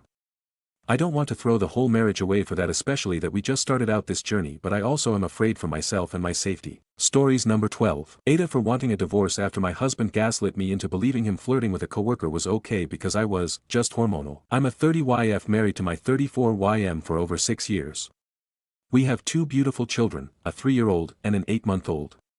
We've been together for over 10 years, and our relationship has been amazing from the beginning. About a year ago, I was approximately 6 months pregnant. I noticed my husband paying more attention to his phone whenever he came home from work. So, one night during dinner when his phone kept dinging, I asked him about it. I asked, "Who has your attention lately?" It was a female coworker who had just transferred to his department, along with a good colleague of his in this group chat. I had never heard of this female coworker, so I tried to play it off as my husband being nice to a new colleague. Days went by, and that phone became the bane of my existence. It constantly dinged and I was fighting for his attention whenever he got home from work. I had enough. So, one night while he was showering, I went through his phone. And there it was, the group chat, along with Instagram messages of just my husband and his female coworker teasing each other about work. I confronted my husband immediately and confessed that I had indeed gone through his phone. I was certainly embarrassed, as this was a first for me, but I explained that I had a hunch something wasn't right and needed to see it for myself. I pointed out that the group chat was quite unusual, but the private chats on Instagram were highly inappropriate for a married man. I simply requested that he refrain from having private chats with her, but I was comfortable with the group chat. He agreed and apologized for making me feel that way. A few months later, I am approximately 8 months pregnant. As we were returning home from a summer vacation, my son's iPad began dinging repeatedly in the back seat of my car. Unbeknownst to me, my husband had inadvertently connected his iCloud to our son's iPad. Suddenly, there she was, repeatedly appearing on the iPad, sending texts after texts. And this time, there were even pictures. I was at my wit's end. I confronted my husband with such rage, anger, and distrust. His reasoning was, "You're just feeling hormonal right now. This isn't you.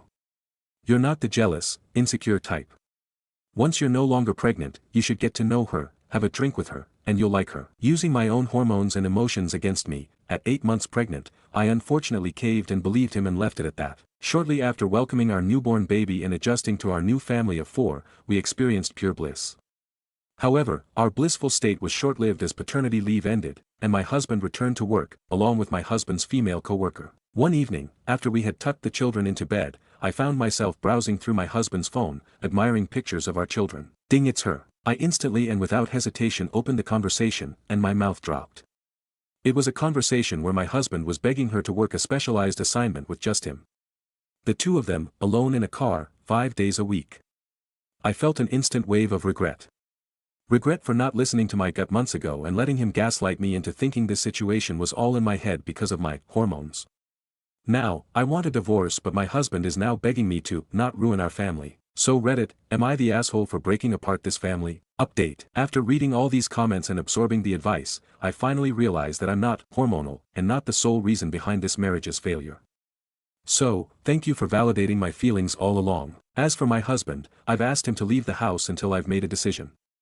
Initially, he didn't believe me, but when I took the kids and told him he better not be here when I return with them, he was beside himself. He completely lost it. He's begged me to reconsider, offering to block her, leaving his job, and doing anything else to keep us together. But a few months ago, I politely asked you to stop texting her privately. His response was, "I thought I was just being her friend. I didn't see it the way you did." What upsets me is that he didn't take me seriously back then, but now that I'm packing up our kids and leaving, he suddenly takes me seriously. We will see what happens when I get home, to be continued. Update 2. I returned home from an evening out with my kids, grateful that my husband respected my wishes and wasn't home when we arrived. After putting the kids to bed, I received a text from my husband asking if he could come over and talk so we could resolve our issues without involving the kids. I agreed. As soon as I opened the door, he handed me his phone. On the other line, I heard her, the female co-worker. She was saying, "Hello. Hello." I immediately hung up his phone and demanded to know why he wanted me to talk to her. He claimed they had been discussing all night about how they could convince me that they were nothing more than just good coworkers. I reminded him that this marriage is between the two of us, not 3, and that the only person who needed to address this mess was himself. He insisted that I speak with her and even had the audacity to suggest getting the drink I told you to get with her a few months back when you were no longer pregnant and crazy. I told him, "Get out and have that drink for me because we are done." It took considerable effort to get him to leave, as he sobbed about leaving his children, but I didn't care. He clearly still wants to gaslight me into believing that this is my issue with her, not his issue with disrespecting our marriage and his crazy hormonal wife. Relevant comments. Has OOP met her husband's coworker? Reply, I've actually met her before at a work gathering for my husband. He introduced me to everyone at this party, expect her. When I finally saw a picture of this female coworker, I knew I had seen her before and asked him where I had seen her before.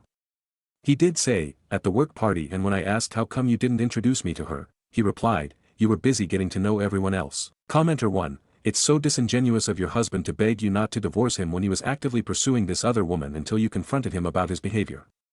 Had you not gone through his phone, he'd still be sniffing around that woman and lying to your face every day about it. You should most definitely divorce your husband. He's not worthy enough to be your partner. Reply, I did ask him this too. I asked him, what would happen if I never saw this conversation? He told me, he'd most likely continue to lie to me about it. Commenter 2, your husband is TA, not you. He has gaslit you for months, and it is possible that the coworker is unaware that he is married with kids as well. Try to get this across to her about all this and go from there. All the best OP. Reply, I've actually reached out to her. She told me she is like this with all her male coworkers, and then proceeded to try and add me on social media after she was made aware that she was causing rifts in our marriage and was shocked and felt horrible. However, continues to engage in these conversations with my husband. I am absolutely not blaming her, my husband was engaging her, however she is aware what she is doing. Commenter 3, leave him. There is nothing to save here. He's a master manipulator and you're easily manipulated. Please go into the next one with your guard up and everyone who cares about you guards up. Reply, I never thought I was easily manipulated, until now. Our entire relationship has been absolutely wonderful, so I was easy to make believe this was all in my head and heightened by my hormones while pregnant. It hasn't been until recently where I see my babes and think, you will not have a mother who is emotionally controlled by a man who wants to be a half-ass husband and father while he steps out on us while he's at work. Commenter 4, he'll return to the pursuit after OP calms down. He'll just cover his tracks, delete messages, get another phone or only communicate in person with the other woman. Reply, this is what I am afraid of, we are young, in our prime. I can't imagine 20 years from now this happens again with someone else because I'll be kicking myself thinking I should have left 20 years ago when I felt fabulous about myself and knew I had a ton to offer to someone else who actually appreciated me. OP should send screenshots of text messages to her husband's HR department. Reply, I'm actually friends with his boss's wife and may have already dropped hints about how I don't like this girl because she is a pick-me girl. I've planted the seed. What kind of pictures are involved from the messages? Reply, they are pictures of her that he took. All of them at work, so inappropriate attire. Absolutely flirting. Cute playful banter. Teasing each other how they get on each other's nerves while at work. Showing her pics of our home, her saying, wow are you rich? When he damn well knows I paid for the house. Ick. OP responds to a comment on if her husband is likely to be a cop. Reply, not trying to keep his job hidden, I just think it's irrelevant honestly. I'm actually the one who works in a field with extremely high divorce rates and maybe for that reason I don't like to judge people's marriage success based on their profession. And thankfully, I am absolutely 1,000,000% not concerned about physical abuse at this time. I am the cop of the family. I come from a family of officers. He is not a police officer.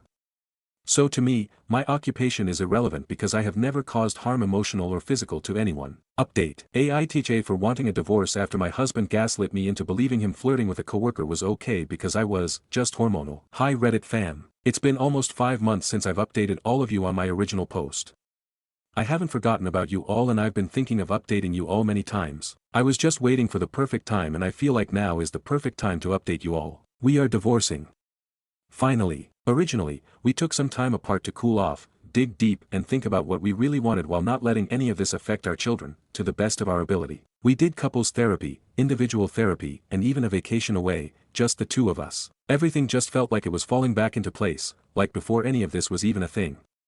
I was starting to come to terms with the emotional affair and the gaslighting until, well I'm sure you guessed it, the female coworker came back, not that I think she ever left. I was so close to trusting him again, but for shits and giggles, I went through his phone one last time. And by God, wouldn't you believe I found a picture of my husband in his female coworker's car, running errands for her.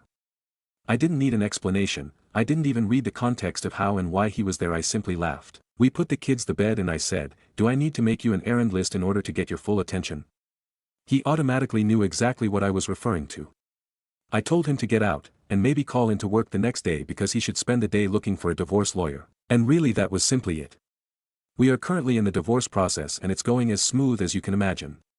Getting all his legal advice from coworkers, LOL. Again I just wanted to say thank you all for all the love and support.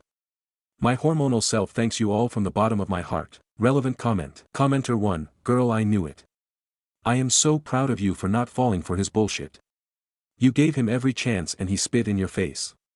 Trying to convince you they were just friends. I'm curious but did he run to her? Reply, I can only imagine if they weren't having relations before, they are now. However, it wouldn't look good in court to be in a relationship with the women you were having an affair with while claiming you weren't automatically untrustworthy liar. Stories number 13. Aita for saying no to being friends with my deadbeat mother's stepdaughter. My mother divorced my dad when me and my brother, both 16, were a few months old. She never came to see us, never called, didn't pay child support like she was supposed to and wanted nothing to do with us. It took a long time to accept that. We had a lot of therapy. Our dad would always assure us that it was never about us and it wasn't something that was wrong with us because we felt like it was. He made sure we could ask him any questions and he did his best to answer without adding to the issues we had. Our mother's family saw us though and they included us as much as they could. They told me once that mom would be back someday and we could try to have a relationship then. I told them for the first time 3 years ago that I didn't want that and it wouldn't matter if she ever changed her mind because I wouldn't let her play pretend mom or want her in my life. I thought they accepted that too. Last year our mother moved back to town with her husband and his daughter.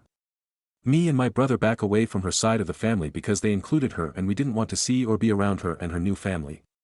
We were invited to come meet them and we were told her stepdaughter wanted to know us but we chose not to. After talking with our mother's family we decided less contact was needed because they all expected us to act like our mother didn't leave us. And that she still wasn't avoiding any and all responsibility for us. Dad took her back to court after she moved here for the child support she skipped out on, and our mother finally had a job again where they could take it from her paycheck. She was angry about that and yelled at our dad in court, and we could hear it. A few days after court his car got smashed up pretty bad, but the security cameras where it happened were broken at the time. We could never prove it was her, but it seems like a pretty huge coincidence. We reduced contact with our mother's family even more after that because they didn't like the fact Dad blamed her and we blamed her. And they were pushing this reconciliation crap more. A few months ago my mother's stepdaughter approached me and my brother and asked if we could be friends. She said our mother's family had told her all about us, and since we were family we might as well be friends. We told her we didn't want to be friends and we didn't see her as our family either. She was like, that's okay, but she kept asking, and before summer break she was so upset that she called our grandmother, and our grandmother came to the school and yelled at us for rejecting her friendship so many times. She even called our dad to yell at him about it. He hung up on her and told us that if she ever yells at us again like that we should walk away and get as far from her as we can. Which we'll do if it happens. But after all this my mother's stepdaughter found my socials and tried to follow me, but mine is set to where I need to accept her and I rejected it. She tried again and I left it without accepting or declining. I know she's not my mother, so I know this might make me TA. I just really don't want to get to know her or play into weird family idea. Stories number 14. Parents changed their mind on attending my F18 HS graduation after my church announced their own in 2 weeks, and they want me to attend that instead. So I'm writing this because my college plans were uprooted as of Sunday, June 16th. I'll be graduating this week, and my ceremony is later this week. However, my church announced that they'll be doing their own graduation ceremony on July 7th, where they'll have church graduates walk down the aisle of the sanctuary during service to be recognized and receive prayer, and the pastor announced it on the 16th. According to my parents, he said it was important to make sure the next generation rooted their future in God, and the church will be having a barbecue after service in honor of the graduates. However, I haven't attended church since I was 16 due to an incident I'll explain later, but my parents seem hellbent on making sure I attend not just the church graduation but church from now on too, and they added strings to prior agreements that were never attached. Before the church graduation was announced, my parents agreed to split tuition with me to attend a community college upon me finding a job this summer. I planned to transfer afterward to finish my bachelor's. However, after the announcement, my parents said they weren't going to attend my graduation and that I wasn't allowed to either, a complete 180 out of nowhere. We even invited relatives to attend from out of state, but my parents already told them to attend the church graduation instead, and I feel like they pulled the rug from under me. When I said I still plan to attend my HS graduation with friends, they threatened to rescind their offer to pay for college if I went and didn't come to the church one, and I just feel blindsided by this. When I tried to explain how they changed their mind out of nowhere, they said that the pastor talked about how people lost their way in college by disregarding faith and morals, so they weren't going to pay for me to go and change because of worldly influences. But when I said that I would pay for tuition myself, without them if I find a job, while still attending the HS graduation, they said they'd charge me rent starting in July, which is unfair because I'm yet to find a job. I've been applying like crazy the past few weeks, and I have a few interviews lined up too. They're just trying to make me return to church, after I stopped attending 2 years ago, and I've been really frustrated with their flip-flop. They said they're doing this because they made mistakes in college before later finding God, and they didn't want me to make the same ones too. The last thing I'll add is this. I was bullied in that church in the past, and I reached my breaking point 2 years ago. The youth had a campout on the grass behind the church where I was hazed by this really annoying girl, and no one did anything, including the assistant/chaperone in our tent. There were stupid pranks that were made in good fun, but the most hurtful thing was when that one girl made jokes/comments about my body/weight when we were changing that really hurt, and our tent chaperone didn't do anything when I told her afterward, because she wasn't in there as we changed. This is just one of many things with this girl during youth group when leaders weren't looking, but that was the most hurtful. However, to my surprise, my parents took my side and didn't make me attend youth group after that, and they let me stop attending for the most part to my surprise. I miss how they were reasonable in the past and hope that they can be reasonable again with me here. Most of my relatives are also churchgoers and have agreed to attend the church graduation instead, and I just need advice because it all happened so fast, and it especially hurts that they don't want to attend my HS graduation. My friends are in HS, and I don't consider anyone in our church's youth group to be my friend, so of course I want to graduate with my friends, but I can't pay rent. Edit. Just a few things I want to clear up. 1. I'm scared of them taking stuff out of my room and putting them outside if they see me attend the HS graduation because they know when it is, and I'm afraid to come back and they won't let me in if they're that far into their nonsense. For that reason, I'm weighing the risk of attending even if it's a once-in-a-lifetime thing. We don't have a lease, and I'm going to see if a friend's parents can home me in case and even help me find legal advice, but I'm willing to skip my HS graduation if it helps me long term and I'm unable to find temporary stay with a friend.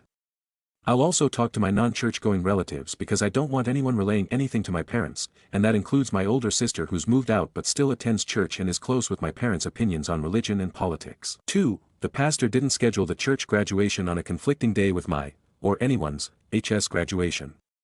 The church graduation will take place on a Sunday during service where graduates will walk down the aisle to receive prayer followed by a church-wide barbecue in the back of the church afterwards in honor of the graduates.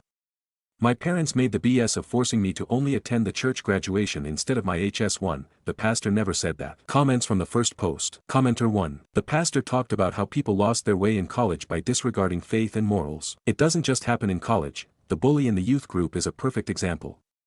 How do they reconcile your bully never having been held accountable by the church and the pastor?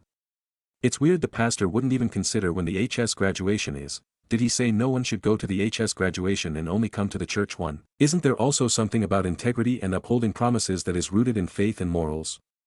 Your parents withholding your education as a threat if you don't go to church or the church graduation isn't very Christian. Perhaps they are unaware of the hypocrisy of their actions as they seem to be losing their way once again. I wish you luck OP. Replied, the pastor never said anything like you shouldn't go to your regular HS graduation. According to my parents, he simply announced a church graduation that was completely separate, not replacing anything with a barbecue in the back of the church afterwards in honor of the graduates, but nothing like the pick one over the other like my parents are doing. Update post. I was unable to update sooner due to my phone being taken away, but I'll explain why.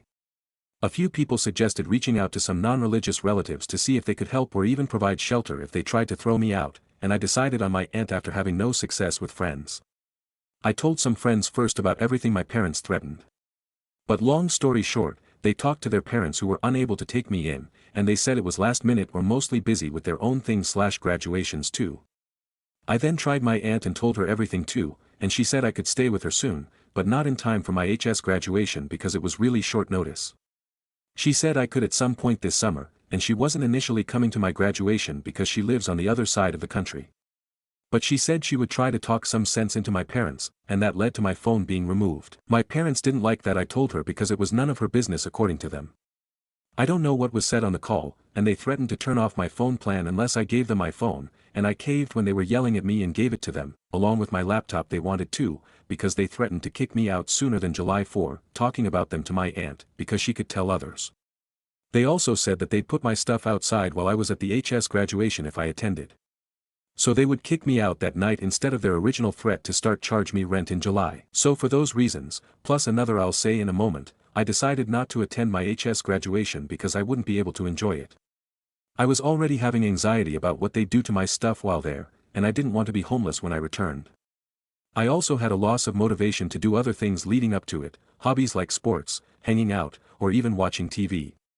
I knew I wouldn't enjoy it because I was already dreading it before it happened, and my anxiety there would be worse than the lead-up. I also didn't want to wear a smile the whole time with none of my family in attendance either, and I didn't think I could hide it emotionally either. I also decided to attend the church graduation to get it over with, and I rationalized it like I did with other things growing up. I was forced to go to youth group and kids choir growing up, and I was forced to be baptized too. This was no different, just 5 minutes of the pastor calling all graduates on stage to pray for them, and they didn't even give us a gift like on Mother's Day LOL. All my life, I've had to suck up things I hated at church, and the church graduation was less tedious than the pre-baptism classes. They were mandatory, because it was only 5 minutes on stage compared to 3 weeks of baptism classes. Some relatives came, gave me money from cards, and we ate lunch at a restaurant afterward, something we did when my dad was elected to a church position years ago and invited friends to see him get installed before lunch afterward. I'm pretty used to the song and dance, and this was easier/shorter than other church BS. My parents also returned my phone after the church graduation, and a lot of my anxiety lessened when I decided to skill my graduation. Don't get me wrong, I'll always hate them for it, and I'm no longer accepting their help for college either. I'm gonna find a job, hopefully too, if part-time, and try to move out over the summer if I can, and I won't talk to them again afterward. Because of their stress, I decided to skip a once-in-a-lifetime event to prioritize my mental health because I wouldn't have enjoyed it anyway with the stress. And the fact that they're happy with me for obeying, as they gave my phone back, should allow me to find jobs without additional stress. They also withdrew their July rent threat, and everything's been peaceful since the church graduation, although I'll never forgive them for what they tried to do. I also expect them to threaten me with something else in the future too, so I hope to move out as soon as possible, even if it means staying with my aunt until finding a job. I'm glad she said I could stay with her, and hopefully the time until I do remains peaceful. Comments from the update. Commenter 1. For what it's worth, you sound like a sensible and resilient person who protected your peace and made a tactical concession with the aim of a better goal in mind. It will be easier to cut them off, as they deserve, without the threats lingering around your graduation. Keep your head down, Grey Rock, appear agreeable, and quietly get your paperwork and personal belongings sorted. Take the time to help get yourself established. If you're able to work for a year to save for college, do it. You deserve a peaceful and rewarding life surrounded by sane, good people. Commenter 2. OP stood to lose a tremendous deal more than they would have gained. They chose their battles wisely. It upsets me that people like OP's parents will never have the emotional intelligence to realize that it's entirely their fault that their child never wants to speak to them again, and will instead blame anything and everything except themselves. Reply. Even if I don't start college this fall, it's fine. I don't want to be tied to their money, and I hope to find 2 jobs if I can't find a full-time one. Just trying to figure out how to move everything out and if they'll be going away to allow time to do so over the summer, but that might be hard I feel. Stories number 15. GF is completely oblivious. Is this normal? When we first started dating, she came over and sat down in the kitchen about 6 dates into seeing one another. We talked for 10 minutes until I finally said, "Aren't you going to ask why the wall's all torn up?" I was doing renos, adding under cabinet lighting, so there was a 5-inch strip of drywall missing around the entire kitchen between the top and bottom cabinets so I could run the wires. She was shocked. Then seemed interested and asked what I was doing. I was super confused because she was sitting directly in front of the mess the entire time. We always hung out in my kitchen in the beginning, so this wasn't her first time seeing it. Fast forward to today, 2 years later, things like this still pop up. She's currently house-sitting her parents' house. She wasn't maintaining the lawn and it got about 12-inch high, covered in weeds. It looked horrible. Without telling her, I went over to cut the grass. Pressure washed the deck. Made it all look brand new. She never acknowledged any of it. When I went over the other day I said, "Good job, you finally cut the lawn." She's like, "No, this is how it's been since my dad cut it when he left, which was 3 weeks ago." At first I thought maybe she didn't go outside, but after some conversation I figured out she's been out several times watering the vegetable garden.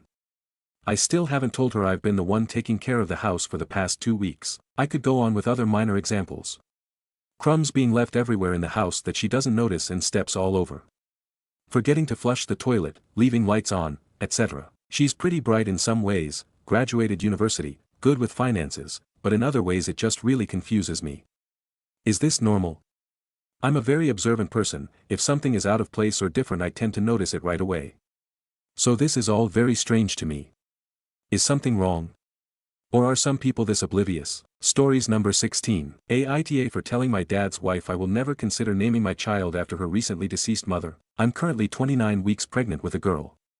My husband and I have already chosen her name, as well as 2 backups in case it doesn't suit her. My dad's wife lost her mother a little under a year ago. They were extremely close and her passing was unexpected, so she's not coping well. My husband and I are trying to be as helpful and accommodating as possible, but we don't live in the same country as them anymore, so there isn't much we can do. Back in February, my dad and his wife came to visit us for 10 days to celebrate our son's birthday. This was our first time seeing them after her mother's passing, and their first time seeing me pregnant. Early during the trip, we had dinner together. We all started talking about my pregnancy and the baby, and when my dad asked if we had any names in mind, his wife stopped us. She asked us if we could consider naming our daughter after her mother. She said she had been wanting to ask us this since she learned we were having a girl, and it would mean a lot to her if we could honor her mother like that. I don't think I have to justify why I wouldn't do that, but in case I do, I never liked her mother or thought of either of them as family. Even if I did, my husband doesn't like the idea of using our children's names as tributes, so we wouldn't name them after any of our deceased loved ones. My husband and I were taken aback. My dad looked a little awkward, so I think he was already expecting her to bring that up. I said I was sorry, but we had already chosen the name and weren't interested in changing it. The mood died a bit, but we did manage to change the subject and enjoy the rest of the evening. My dad's wife was quieter than usual for the next few days, but she didn't bring that up again until the final night of their trip.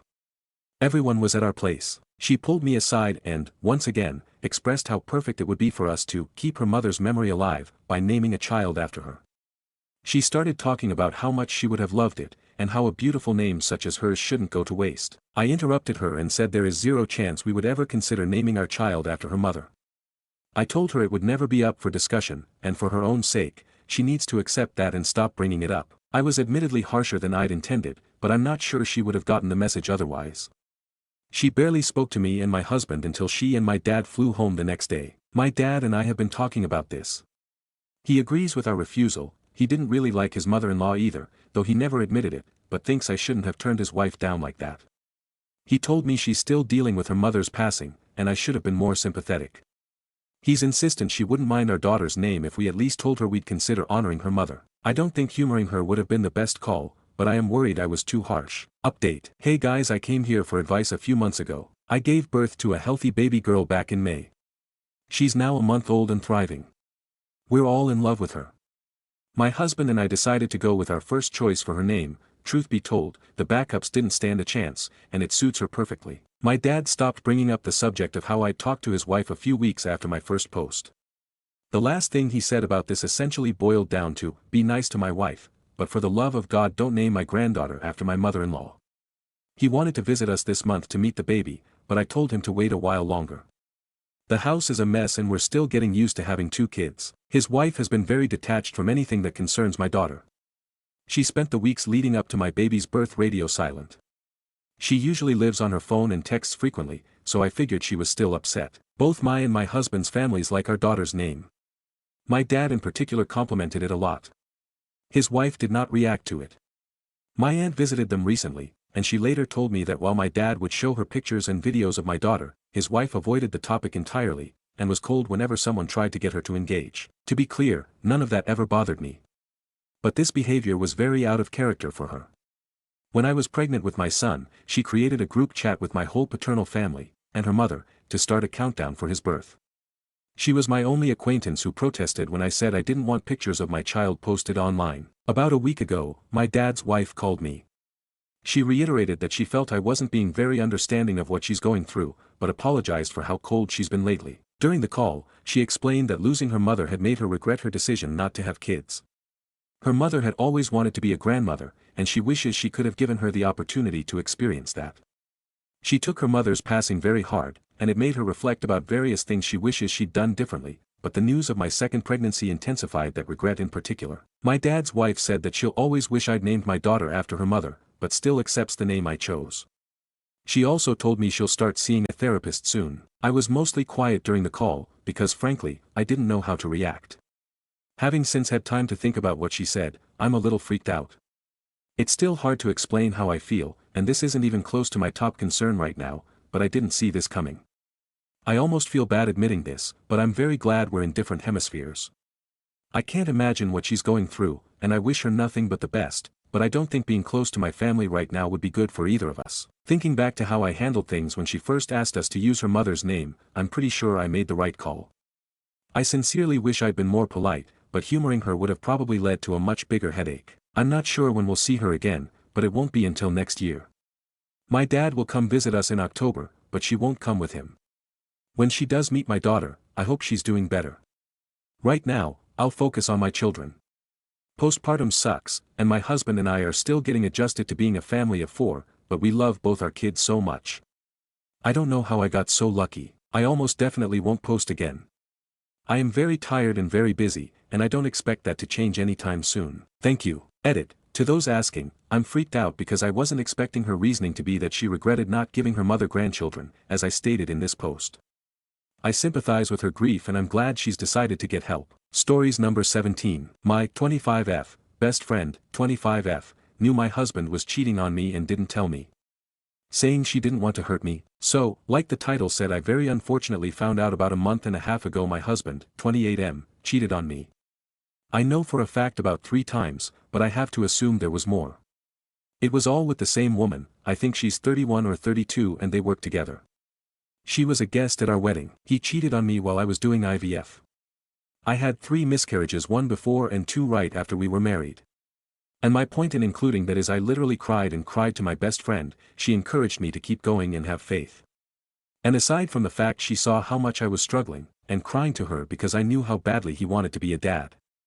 I'm really hurt she was going to let me get pregnant knowing I was being cheated on. Her husband also knew, he's pretty good friends with mine. She also comforted me right after I found out. At that point I only knew about one occasion because I walked into it. I found out recently she knew about him cheating before our wedding. She found out the very first time he did it, let me marry him. Was my maid of honor. If you're wondering, the way I found out was my ex-husband came to our house. He moved out, but came back to apologize and promised to tell me everything and gave me his phone for proof. He told me who all knew, 2 of his friends and her. I saw texts between them. There was a very odd conversation that made my stomach turn where he texted her saying he needed someone to talk to, because he fucked up again, and she was oddly sympathetic towards him. I will say, she was defending me to an extent in the rest of the conversations and arguing with him. But regardless, I wouldn't let her marry someone or have babies with them if I knew about cheating. I'll never forgive him, but I'm really trying to see this from her perspective. I'm hurt, but we have been friends for 14 years, she said she wanted me to be happy and she thought he was changing. She also told me we should try couples therapy. Despite the fact I have said I'm done, there was literally never one sign from her. She never voiced any concern about our relationship, and any time I talked about him she went on about how much he loved me, how lucky I was, etc. Also, we were raised religious. All of us, and she keeps guilting me that divorce is not okay.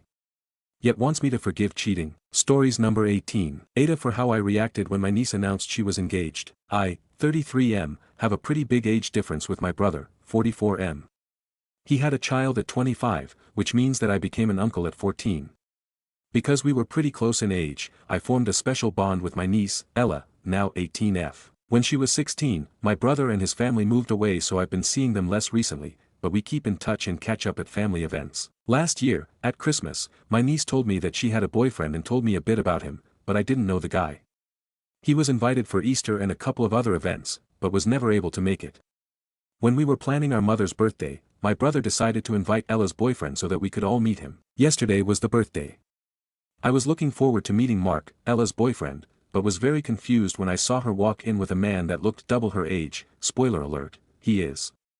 She introduced him to me, and I politely smiled but was deep down very concerned.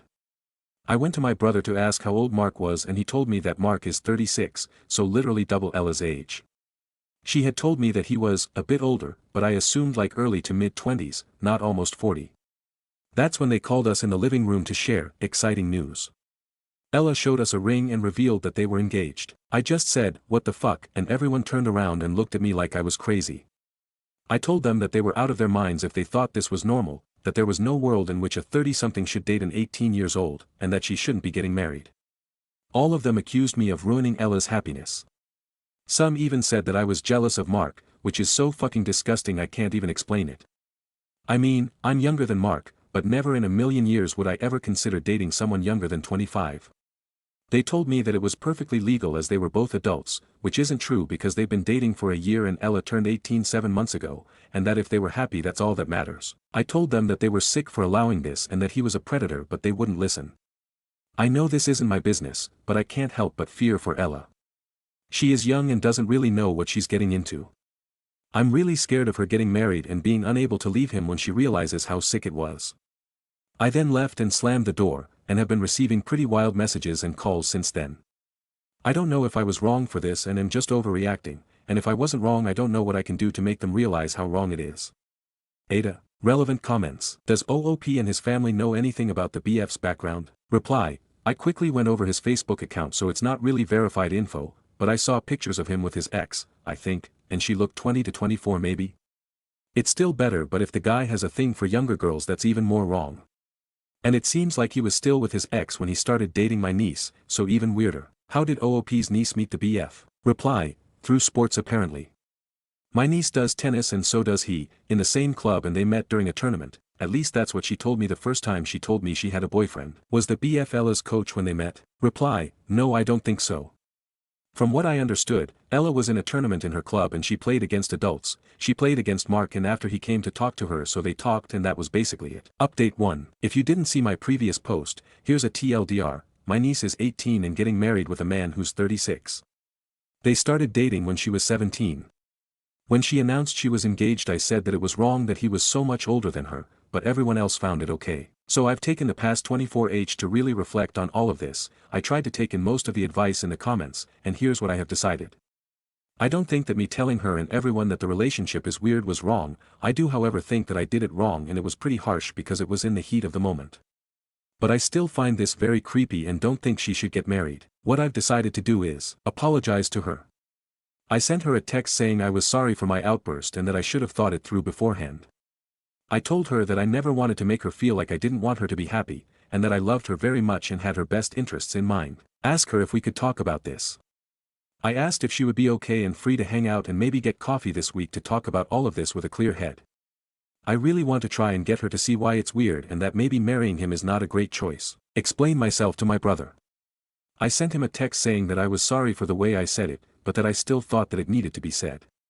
I explained to him why I think Mark is a predator and this relationship could have a very negative and damaging impact on Ella. I'm still waiting on their replies. I'll update when they reply, or when I see Ella, if she accepts, depending on how long it would take. In the meantime, I really want to thank everyone who gave me advice and was constructive, and really tried to help my niece out of this situation. I also send my best to all of the people in the comments sharing similar stories when they were the teenager getting groomed. I'm so sorry this happened to you and I really hope you're doing better now. Relevant comments. OOP should be there for his niece should she have any further concerns or worries about her relationship with her BF. Reply, if she doesn't want to talk about it then fine, it's her choice. But the least I can do is ask her if she'd want to. You don't just let it go when it's predators we're talking about. Do you know how trapped she can be for years if she goes through with it? The least I can do is try my best to let her know that it's weird before she makes such a commitment. And if she doesn't want to hear it then fine, but no one should just let it go when it comes to these things. Yeah, I'll definitely let her know that I'm always there, and be ready to help her get out of the relationship when it all goes wrong. But I think it's also important to try and talk her out of it. It might not succeed, but if there's even the slightest chance that it might then it's worth trying. I'd rather she gets out of the relationship now than in 3 years when she's traumatized by this guy. Update 2. TL, DR of first posts. My 18-years-old niece is engaged to a 36-years-old she started dating when she was 17. No one in the family sees a problem. I asked to meet her to talk about it. So, following my text, see last post, Ella replied and told me she agreed to meet with me and talk. I just came back from seeing her. Here's how it went. She asked me what I wanted to tell her and I started explaining that I didn't think her relationship was very healthy, and that no older guy should want to date a teenager. I told her that she was an incredible woman so I wasn't saying it was weird that someone would want to marry her, but that guys my age normally shouldn't even look at a teenager. She wasn't convinced and said that sometimes it's true but sometimes it's okay. I asked her how she would feel if I told her that someone born today could be her future partner, and she said it felt really weird.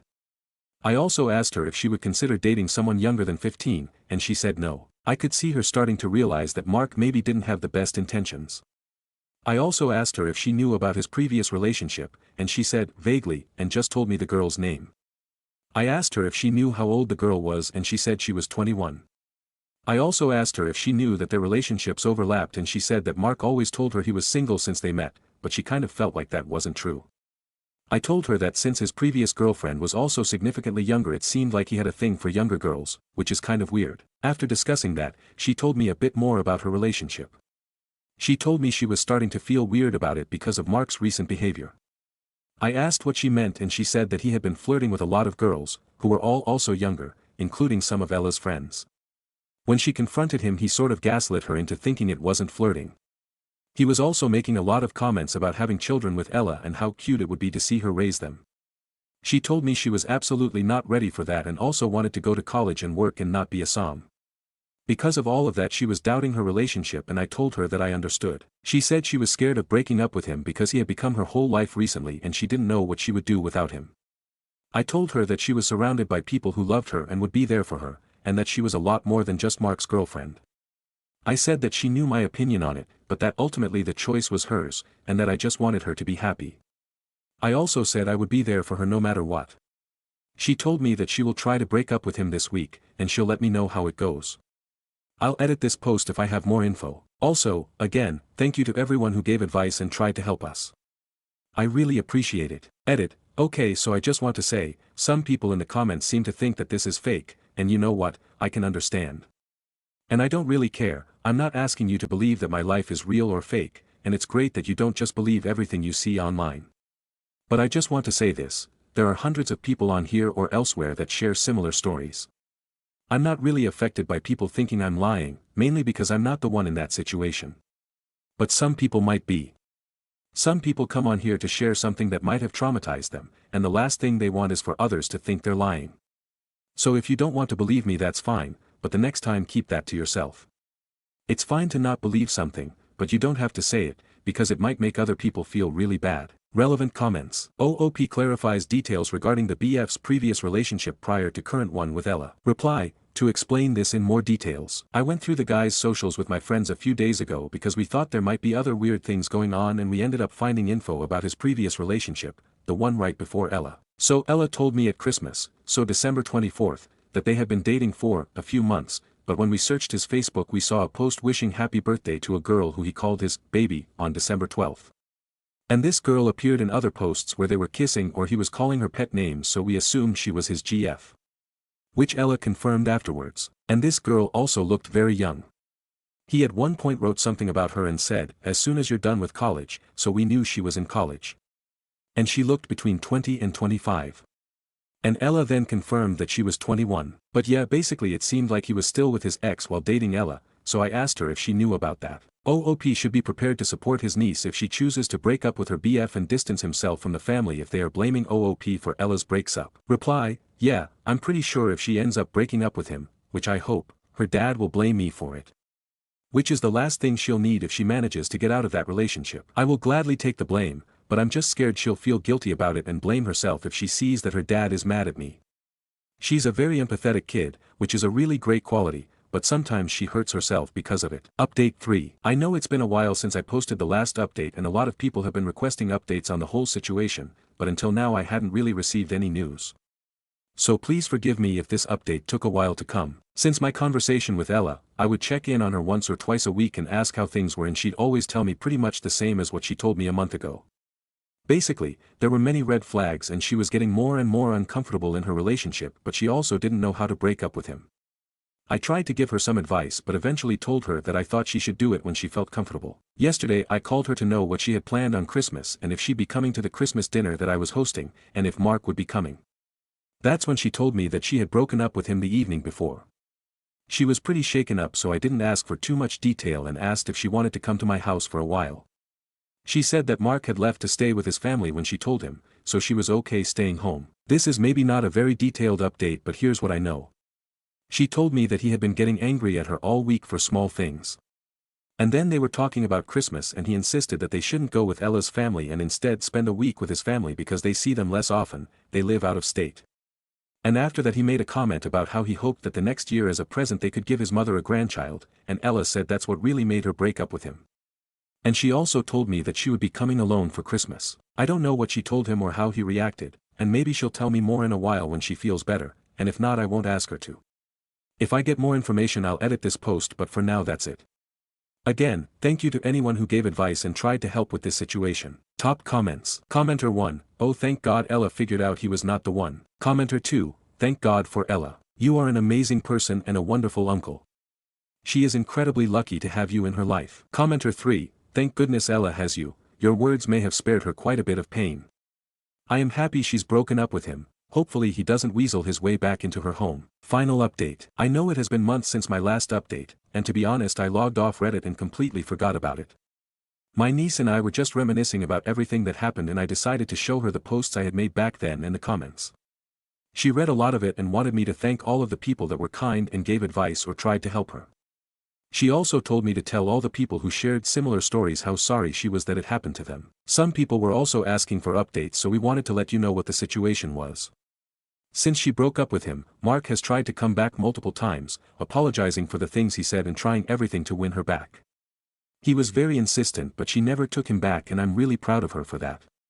She managed to find a nice apartment and has cut all contact with him. I guess you could say that all's well that ends well. It wasn't easy but Ella has been strong and now she's happier than ever, which is the only thing that matters. Thank you to everyone who helped and supported her, your kindness means a lot to the both of us. Wishing you all the best. Edit. I forgot to say this and I feel like it's important to share it. While we were talking Ella was originally telling me that she was very ashamed and felt stupid for not seeing how bad the relationship was. She somehow felt like it was her fault for being too naive. I reassured her and told her that in no way was it her fault, but what really helped her see that was reading all of the similar experiences that happened to other people.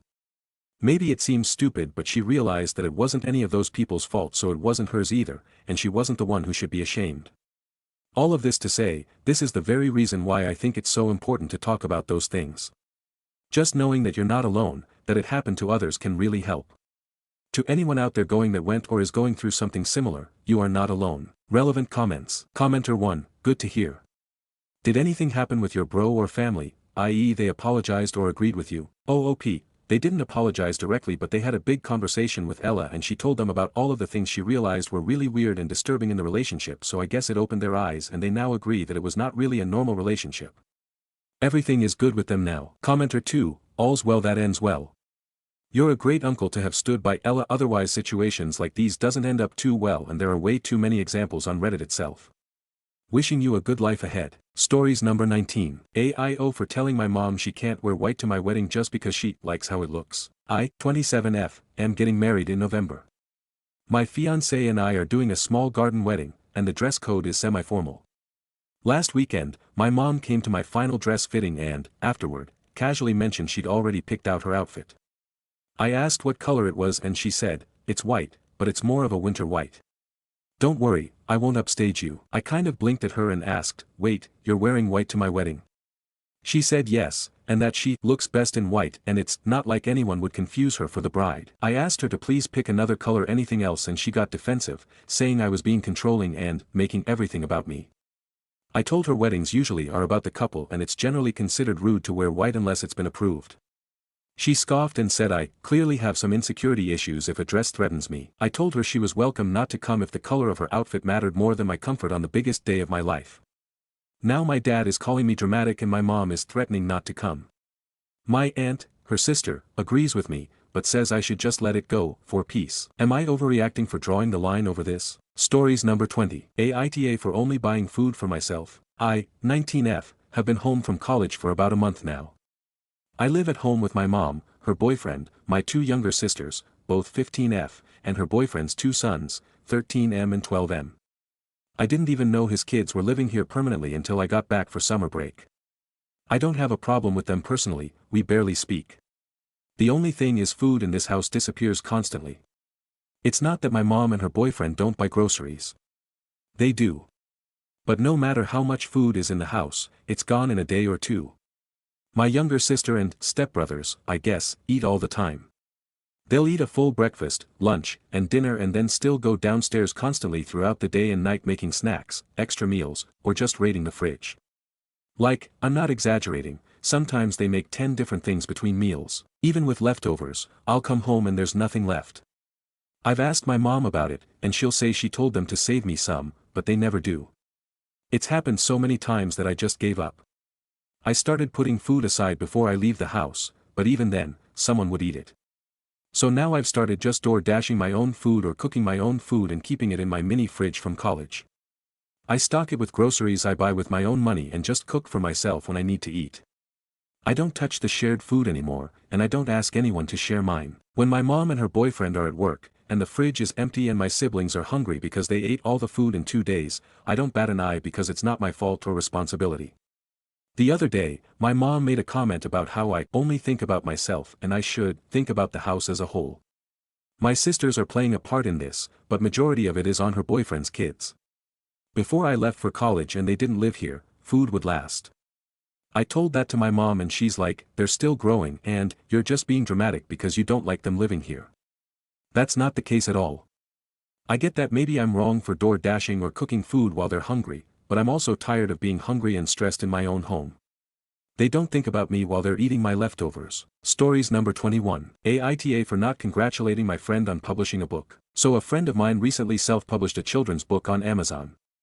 She made a big announcement on social media about how excited she was to start this new chapter in her life as an author. She also texted me about it, and I responded that it was really cool and that I'd buy a copy when I could afford it. I also asked what the story was about, and she told me I'd have to buy it to find out. Later, my husband saw the cover and was curious if it was AI generated. I asked my friend who her illustrator was, and she said she'd used Canva AI. Personally, I didn't really care either way, so I just didn't reply to that message right away. A few hours later, she followed up asking why I had asked.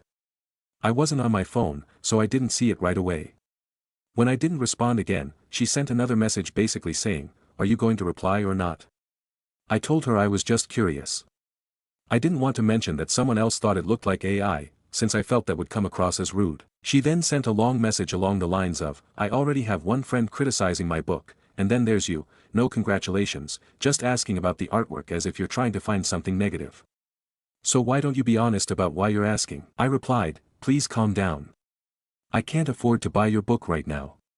When people are proud of something, they usually enjoy talking about it, so I thought asking questions was a way to show I was interested. She didn't respond after that. Later, her husband, who I work with, mentioned that she was upset I didn't congratulate her. I have no choice but to be at their house soon for an overnight visit, and I'm already dreading any potential awkwardness. Should I approach her once I'm there or just camp out in the guest room and hole up until the last minute? Me and him will have a tight schedule that morning, to avoid any potential conversation. I genuinely wasn't trying to downplay her new book. The first thing that came to my mind was to ask questions to show support since I couldn't buy it.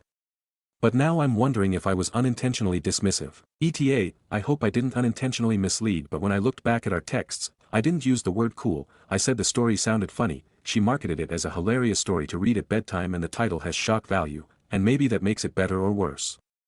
I'll just paste the exact text I sent initially in response to her text about the book. When I can, I'll totally buy a copy. What's the story? It sounds funny. Stories number 22. Aita for leaving my friend's wedding early after she made me cover my tattoos. I, 28F, have several visible tattoos. Nothing offensive or graphic, mostly floral and animal designs on my arms and upper back. I also happen to be autistic and have had a terrible history with sensory sensitivities. Anything can set me off. So a close friend of mine, Emily, 26F, recently got married and asked me to be a bridesmaid. I was excited and said yes. A few weeks before the wedding, she sent out a group message with dress details. But on the day of the wedding, she messaged us, "No visible tattoos, please, my grandparents are super traditional." I asked if that was negotiable since the dress for the bridesmaid she chose had no sleeves, and I would need to wear something over it the entire time. She said no, and that it wasn't a big deal, and that it was just for a few hours. I didn't want to cause drama, so I just bought a shrug to wear over the dress even though it was 92 degrees Fahrenheit and the ceremony was outdoors. I was sweating and overwhelmed and miserable the whole time. After the ceremony, when everyone started taking photos and moving into the reception, I took the shrug off for some relief, not even thinking about it, and she immediately pulled me aside and told me to put it back on. I said, "It's super hot, I'm sweating and really uncomfortable, and I'm just trying to enjoy the day." She got super snippy and said I was making it about me. At that point, I honestly felt so unwanted and embarrassed that I said I was going to head out early. I congratulated her again, gave her the card I brought, and quietly left before dinner. Now she's texting me saying I ruined the energy of her day, that people noticed I was gone, and that I could've just sucked it up for a few more hours.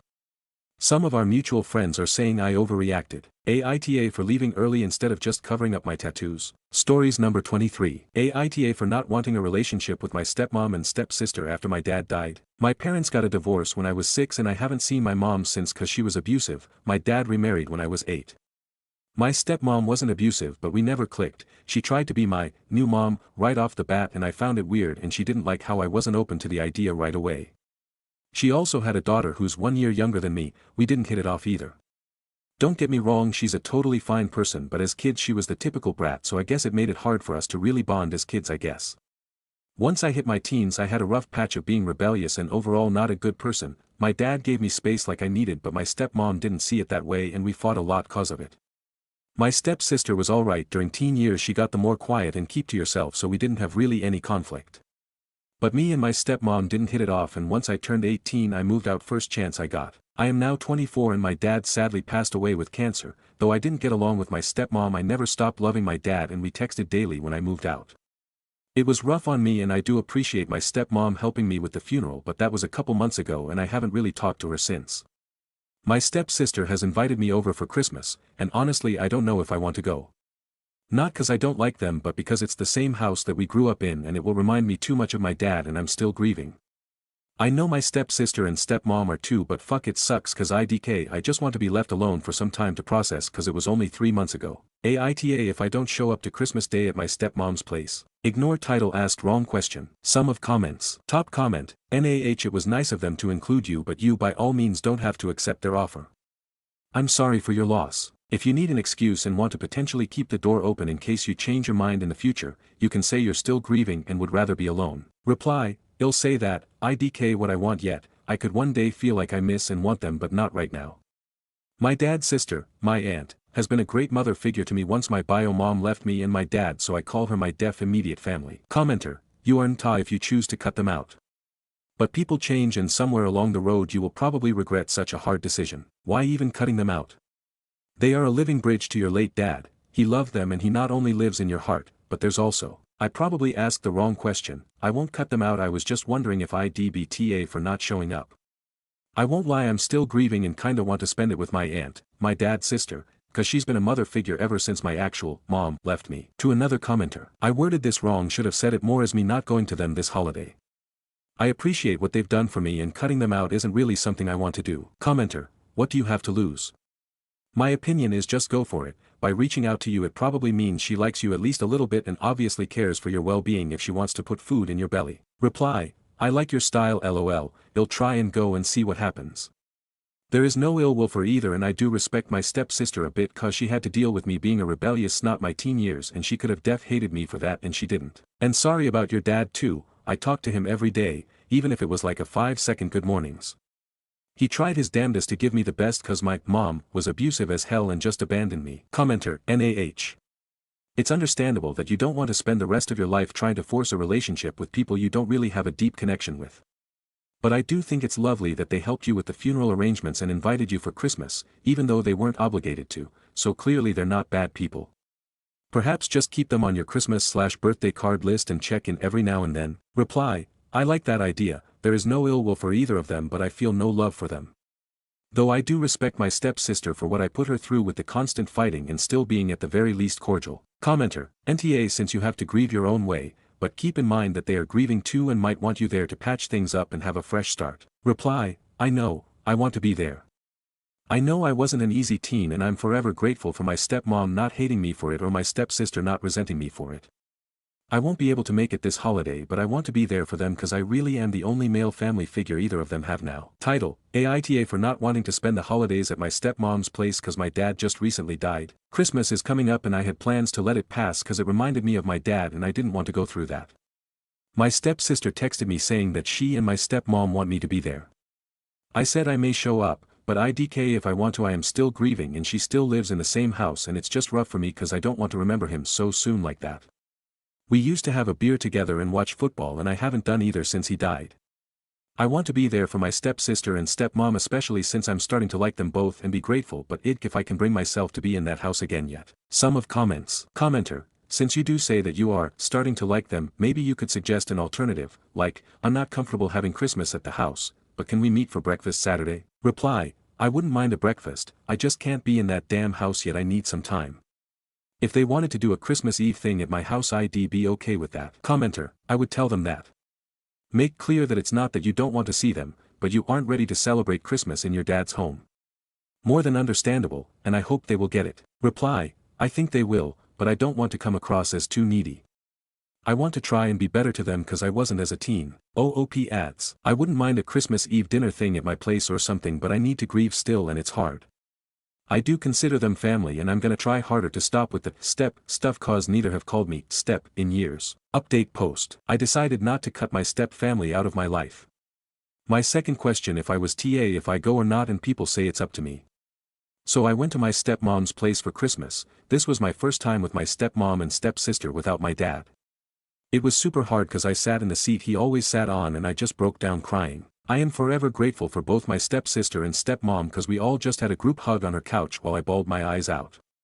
It ended and we didn't open presents but just talked. We had brunch and it went well though I was holding in tears for the whole thing. This was the first time I could see they actually do care for me and I care for them. They are my family. I didn't stay the night cause I couldn't do that but I left around 11 at night. This was the first time I ever felt like a full family unit and not the bad kid who fought with my stepmom wasn't the nicest to my stepsister. I thank them so much for not holding a grudge when I went through my teen rebel phase. I hugged them both goodbye and went home. I feel like me giving them a shot and going to my dad's place helped me realize that these are the people who have always been there for me. I mean they were the ones who didn't give up on me when I was a troubled teen and I love them both for it. I text my stepsister almost daily now even if it's just a good morning where I have the day off, and I call my stepmom a bit too now, but it goes a bit deeper and I've started to really trust her like a mom. Thank you all for the advice and to not cut them out, cause it really did help me realize that we are a family. We have been since I was 8 and I love and care for both of them very much. Commenter, you madam just grew up. Feels good, doesn't it? I got closer to my stepmother when I warned her at a burial in the up of Michigan while my father was mourning the loss of his parent.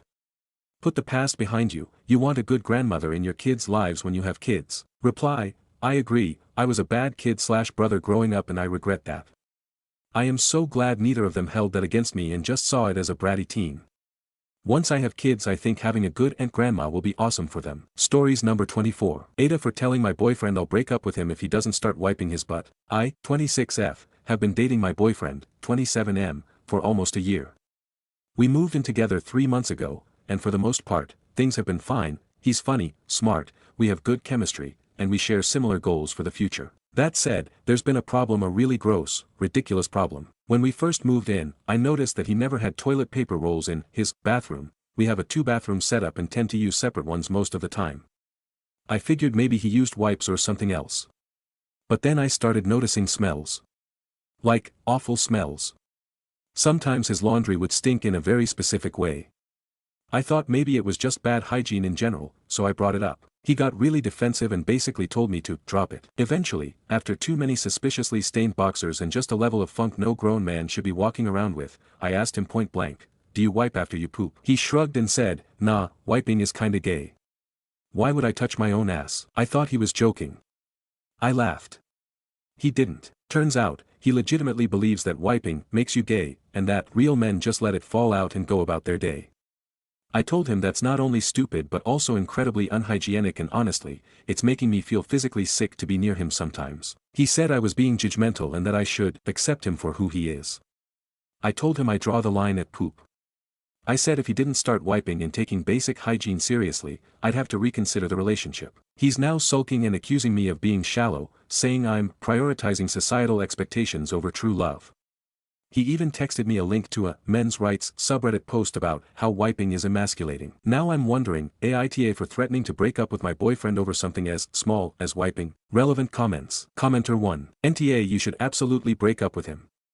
Not only does he sounds homophobic and like those macho man, but he's a grown-ass man with no hygiene and no proper excuse, like mental health, for it. Think about what would happen if you two were to have kids or something. You'd have a whole family not wiping their asses. It's disgusting. Reply. Exactly. That's what really hit me, like, if this is how he is now, what happens down the line? I'm not trying to raise kids in a house where basic hygiene is optional because it's not manly. It's not just gross, it's irresponsible. And yeah, the homophobia baked into it is a huge red flag too. I can't build a future with someone who equates cleanliness with weakness. Commenter 2. WTF, that's gross as fuck, dump his ass girl. Reply. Right? I've been trying to wrap my head around how this is even real life. Like, how are you almost 30 and still walking around with a dirty butt on purpose? I'm definitely leaning toward dumping him. There's no way I can keep pretending this is normal. Update. Hey again. I wanted to give an update because, well, it happened. I broke up with him. And it was somehow even messier than I expected, no pun intended. I sat him down and told him I couldn't do this anymore. I explained everything calmly, that it wasn't just about wiping, but about respect, for me, for himself, and for any space we shared. That I was exhausted from living in constant secondhand filth. That I genuinely couldn't picture a future with someone who refused to do the most basic thing to stay clean. He stared at me in silence for a few seconds, then laughed. Like, this weird fake laugh. Then he got super defensive and said, wow, so I guess you never actually cared about me. This is what ends us. Over wiping. I told him it wasn't just that, it was the fact that I asked him, repeatedly, to do something extremely reasonable, and he chose not to. Over and over. He folded his arms and said, I'm not changing who I am just to make you comfortable. I said, I'm not asking you to change your personality. I'm asking you to not smell like shit. That's when it got dramatic. He stood up, threw his keys on the couch, and said, you're just like everyone else. Judgmental and shallow. Then he packed a duffel bag like he was storming out of a movie, grabbing random stuff like a pair of mismatched socks, 2 deodorants, the irony, and a frozen burrito from the freezer. Before he left, he looked at me and said, "You'll regret this. You'll never find another guy like me." And I just said, "That's kind of the point." He slammed the door so hard a picture fell off the wall. He's texted me a few times since, mostly passive-aggressive stuff like, "Hope your next guy wipes and lies to you about it," and "Real men don't fold for toilet paper." I haven't responded. Since he left, I've deep cleaned the apartment, burned a candle, and done 5 loads of laundry. I cannot tell you how amazing it feels to sit on a couch and not wonder if it's been in contact with poop. Anyway. Thank you all for the push I needed. You were right. I don't need to fix someone who thinks basic hygiene is optional. I need someone who's already a damn adult. Final comments. Commenter 2. Girl, you dodged a bullet, not gonna lie. Nothing says, "I love you," like basic hygiene. If he thinks finding a clean partner is impossible, he should probably check his own reflection first. Enjoy your sanitized couch. Reply. OMG yes, thank you. That part about the reflection. Dead on. He kept acting like I was the problem for not accepting him, as he is, but like, as he is, smells like a locker room floor. I'm genuinely so happy to sit on my couch without wondering if there's a ghost of poop past haunting the cushions.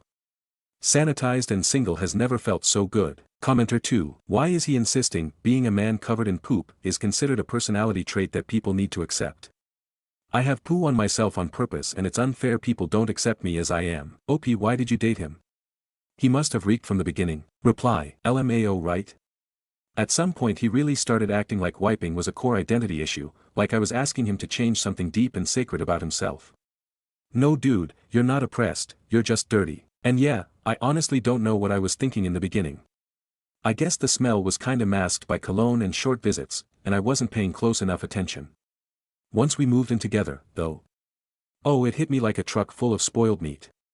I just didn't expect the problem to be this. Stories number 25. My husband is a pedophile. I am 28F and my husband is 32M. I've always suspected since recently that my husband has been messaging with other women because he was becoming a little distant, but I've never actually caught him in the act until now. While he was in the shower I managed to go through his phone and found out he was messaging with underage teen girls. I'm not sure what I should do. It's been a few days since I found this out. I can barely even sleep next to him at night. I'm not sure if he has done anything with them. Should I report it to the police? Should I confront him about it? I'm just really shocked and disgusted about this whole thing. The man I thought I married was not the man I thought. Wow. Edit. Sorry for not disclosing more of the details. We have 3 children, 2 girls 1 boy. We have been married for 9 years. The messages are on Snapchat and on 2 apps called Yuba and Wiz. On Yuba and Wiz he has his age set to 17, which only shows people that are 18 and under. The message is mainly just him asking them where they live, are they virgins, and saying they were pretty and giving compliments. I wasn't able to send screenshots or read all of the messages because by that time when I went on his phone and realized he had got out of the shower. I will use my next opportunity to take pictures and go through majority of the conversations. Edit 2. I met my husband when I was 18 when we were both in college. Around my second year of college he convinced me to drop out of college and become a SOM, and he would be financially supporting all 3 of us when I had got pregnant with our son. So that's what I did. We then got married when I was 20 and I got pregnant with our first daughter. I haven't worked a real job since I was 19 to 20. Literally everything we own is in his name. I don't really have anywhere to go. Not sure what will happen if he goes to jail because I cannot financially support or afford the house, car, or even phone bills that we have. Stories number 26. Do I, 20M, dump girlfriend, 19F, over crying after a night out? I met girlfriend on Tinder about 3 months ago. We clicked instantly on Tinder. I could buy her pics that she was my type and we had a lot in common, same shows, both like soccer, same music preference, and had fun messaging until she asked me how tall I was. She was pretty upfront about preferring dudes who are 6 feet 0 inches or taller. I told her I was 5 feet 8 inches and asked if it was done for me after that. She said she liked talking to me and that I was cute enough for her to look past my height. We went on a few dates in real life and clicked even better than we did online. We decided to become exclusive after a few weeks of seeing each other. A week ago we went out to eat with her friends and their boyfriends. I'd met some of her friends before, but this was the first time I met their boyfriends too. The dinner went fine and all the guys were pretty cool.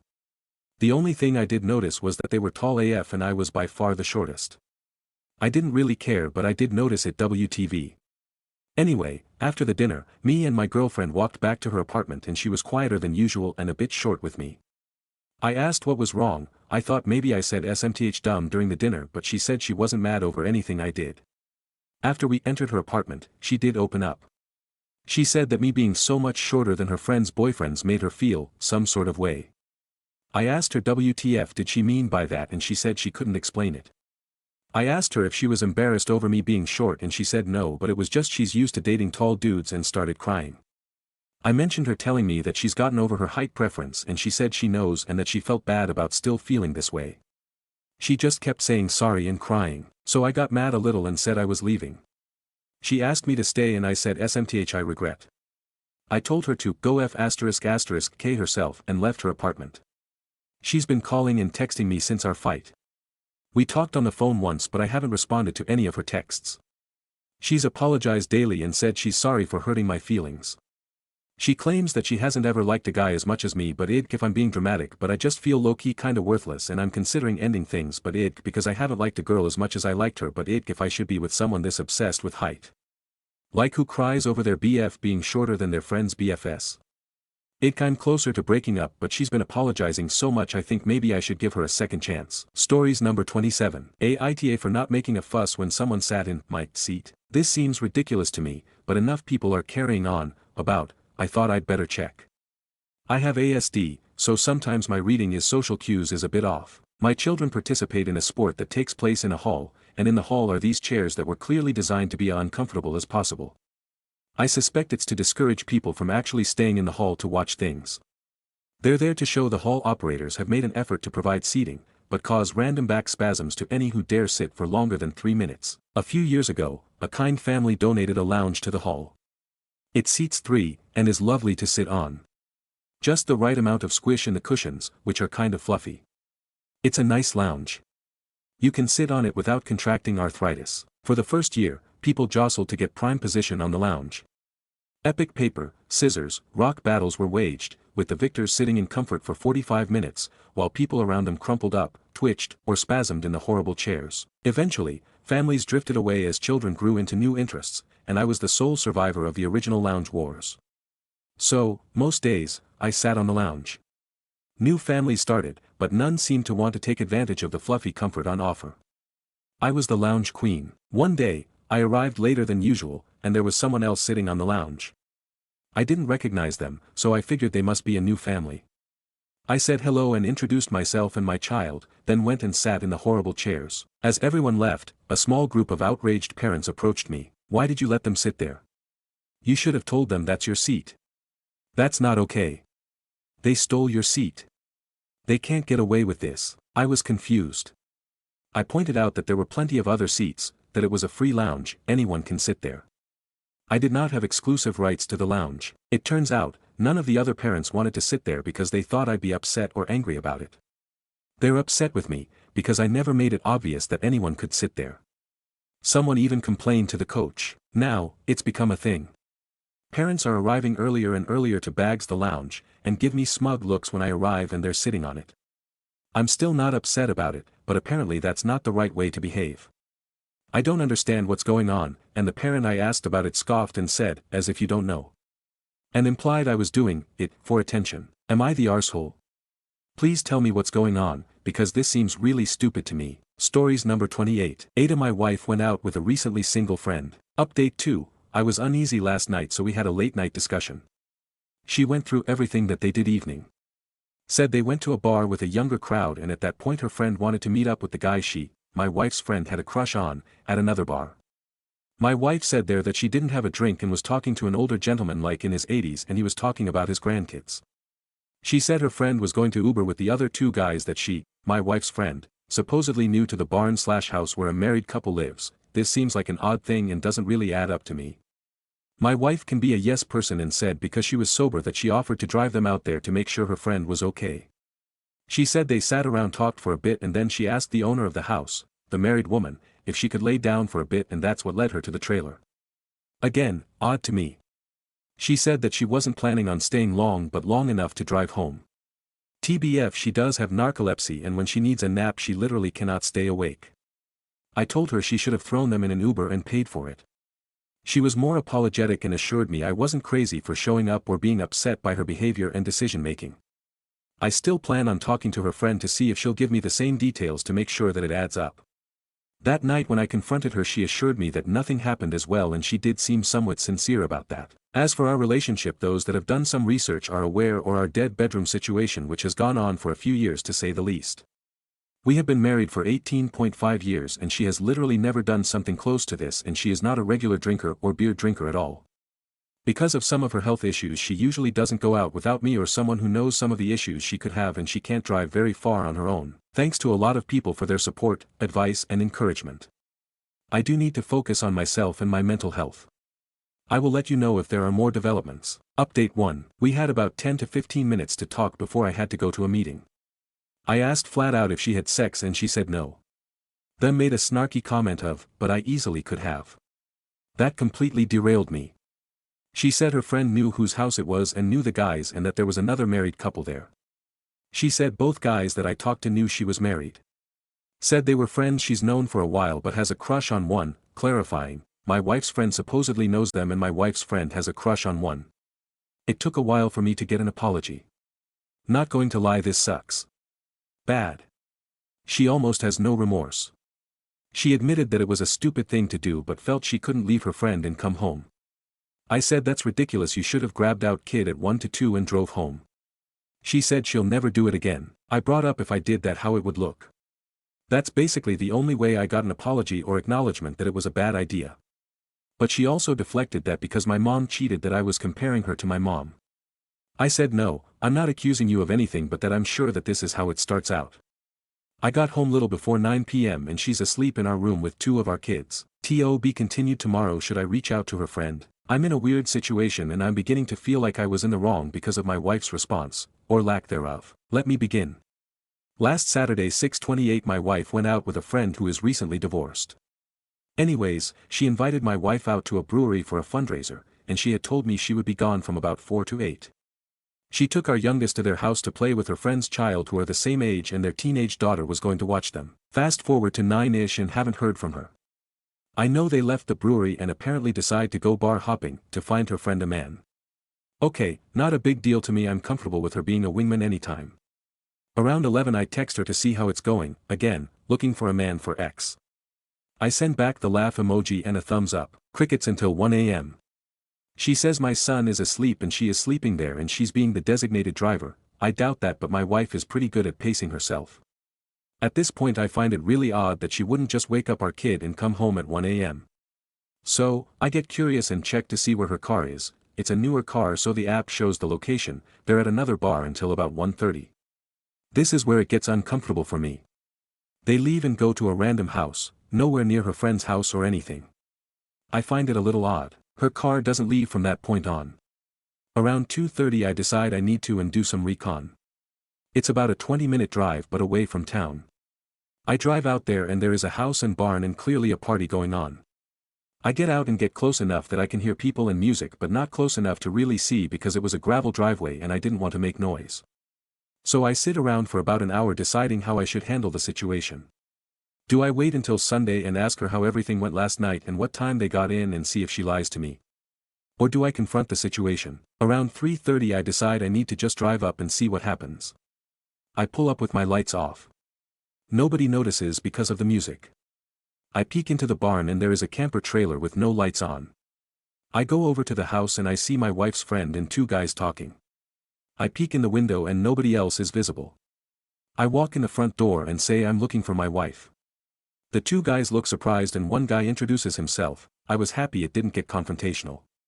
My wife's friend immediately walks out and takes me over to a different camper trailer and walks in and shuts the door, and I quickly hop in there and my wife is sleeping on the bed. So, we go outside and I'm like, I just had to make sure my wife is safe, but explain I don't think it's okay that a married person would meet random guys and go their house.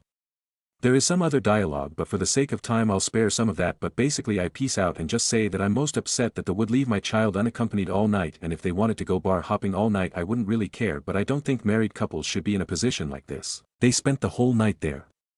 Next morning at 7:30 a.m. my wife texts me and says they're at my wife's friend's house. So she comes home around 2 p.m. Sunday and I walk in with my other kids and she's like, "Are you still mad at me for falling asleep?" I didn't say anything to her and we had a sports barbecue that I ended up being at until about 9 p.m. with my kids and she was asleep when I got home. I got up early this morning and went to work. Aita, or am I too crazy for confronting the situation? Part of the reason I decided to drive out there is that in June 2024 my wife was on a work trip to NYC and she had a stroke in her hotel room and her coworkers called me at 6 a.m. the next morning to ask if I had heard from my wife and I said no. I tracked her through Find My iPhone and she was at the hospital. Her family has a history of strokes, her sister at 35 and her brother at 33 and her dad at 40. So, I am cautious of her going out without me. TLDR Ada for being upset that my wife went out with a recently single friend and they met some guys and went to their house to stay the night. Even though she said she'd never cheat on me. Stories number 29. Bride suggests wearing our own wedding dresses as guests. I have my wedding dress, and it fits. It's comfy and perfect for an outdoor summer event. I don't know what else I would wear really, as I don't have a very limited, and worn, wardrobe aside from this and one other dress that was for a black tie event. I worry I would be the only one to do this and get looks from the very large crowd, so it kinda feels like a trap, but it's also literally in the wedding website, so I kinda wanna do it to honor the request, as also it's the comfiest public-facing garment I own. My husband and the groom have been friends for 25 plus years. I have never met bride or groom as they live quite far, so I can't contact them to ask if they're sure or get photo approval, but I could have my husband double check with the groom. I dunno, I want to, but I worry people could be kinda brutal about it if I do. Am I too in my head about this? My friends say I should just do it, and if anyone has a problem with it, that's their issue, not mine. What do you guys think? What should I wear? Here's bride's idea. How about, if you have one, and if you want to, and if you fit in it, your own wedding dress? Go on, it will be fun. If not, then as fabulous a costume as you feel up for, whether it's an 80s prom number or your sequin nest onesie, or just your favorite party attire, or chinos, or pretty much anything, just not formal. Extra points for medieval feasting finest. OOP updates and comments, 35 minutes later. Wow, thanks so much for the super quick flood of affirming comments. Thanks y'all, I feel much better about going for it. I plan to check charity shops in my area for some sort of cozy and cute cardigan slash shawl slash wrap situation to break up the white, and give me a cover. Otherwise I plan to wear this with my hair down in waves, with a wavy brimmed straw hat and summery T-strap flat sandals. Maybe a cute belt if I can find one to help dress it down a bit more. I'm hoping this is a solid summer solstice celebration look. I will also bring a backup change of some fun casual street clothes just in case I feel overdressed. We are camping on the farm as the feasting and partying will go well into the night, and if a change is needed our tent should be just a quick dash away. I'm even more excited about this, and my anxiety has decreased a lot with all your input. I'll try to remember to come back in a couple weeks after the wedding to tell y'all all about it. Some of OOP's comments. The couple sounds so cool. They seem like such a cool couple and I am really looking forward to finally meeting them. We live 4.5 hours away from each other, but they follow my husband's and my lil business on Instagram and seem to always be rooting us on from a distance. I explains. I haven't met either of the couple and my husband hasn't met the bride, as he and the groom haven't seen each other in years, since before we met and married. We live on opposite sides of the country from them. They are in regular communication via a group chat of old school friends that stay in touch. Commenter, just here to say that that dress is gorgeous. I want. Reply, thank you. Here you go, Etsy link. My husband and I were planning on a proper wedding and reception, but then a health scare made us move the timeline up and we wound up having a small ceremony with just our parents and my son in attendance. It was our plan to eventually still do a larger event and reception for our extended families, and I have a more formal dress for that when we get to it, but I got something a little less formal for our tiny little quasi-elopement off Etsy. Here it is. So comfy, nice fabric, but still so soft and breathable. Checking with the bride in advance. Yeah, I don't have direct contact with either of them outside of the context of them following our business Instagram account, and if I reached out it would be our first ever contact. I would rather wait for the introduction. Plus the groom was just telling my husband a couple days ago how swamped they both are with preparations. We are meant to be helping with food prep on the day, as I am a chef and we run a food business together, so they were catching up on what that entails. The poor groom sounded like his head was spinning, lol. I can only imagine she is in the same spot. Do you know anyone else going? We aren't sure of the guest list. There is one couple we are sure is going, but they are extremely well-to-do and had a crazy 6-figure wedding wherein she had some ridiculously fancy designer gown that I'm sure she won't want to wear to a glorified field party, lol. Incidentally, the black tie event I mentioned having a dress for in the post was their wedding. Could it be a prank? It's on their wedding website. It was a paperless invite and everyone got the same link. Can't imagine any couple would do this as a prank anyway. Update comment. I was really enjoying letting the further commentary roll in. I got to read experiences from people that hosted or attended weddings like this, and even a Halloween costume party turned surprise wedding where guests were all caught by surprise in costume. I was also able to share where to buy my dress from those that wished they could have one like it. But I'm unfortunately about to mark this as done now because it's begun attracting comments from idiots who haven't read a bit of it acting like I'm out of touch for asking this question. One person said white or cream should never be worn to a wedding as if I was a horrible person for thinking of this. One insinuated I did a visa fraud for marrying my husband a year sooner than we initially planned. Others are accusatory about the math ain't mathin' regarding me never having met the couple, who lives on the opposite side of a country that I have lived in for less than 2 years. And generally I am starting to get rude shitty Karen comments now that the initial wave of interest has passed by. WTF. So yeah, as much as this has been fun, I'm locking it. For those that want an update. On the long drive home, I will come back to this sub and post an update with whatever happens, and if the bride is cool with it, maybe some pics. When I finally meet her, I will be telling her all about this post and the lovely reactions her dress code got in the comments. I never expected this kind of response, and from the little I know about her, I bet she will find this entertaining. Maybe we will even have a chuckle at the Karens in the crowd. Fun fact. This wedding seems different from any event I have ever seen before in all the best ways. We got a sign-up sheet last night for people to sign up for dishes to help prepare for the feast, with recipes provided by the bride, and even a sign-up for 8 bakers to bring different cakes of their own flavor and decor inspiration so they can offer a cake buffet instead of a standard giant cake. What fun! As a baker I was the first to sign up for a cake slot, and I am really looking forward to providing something special, delicious, and beautiful for their day.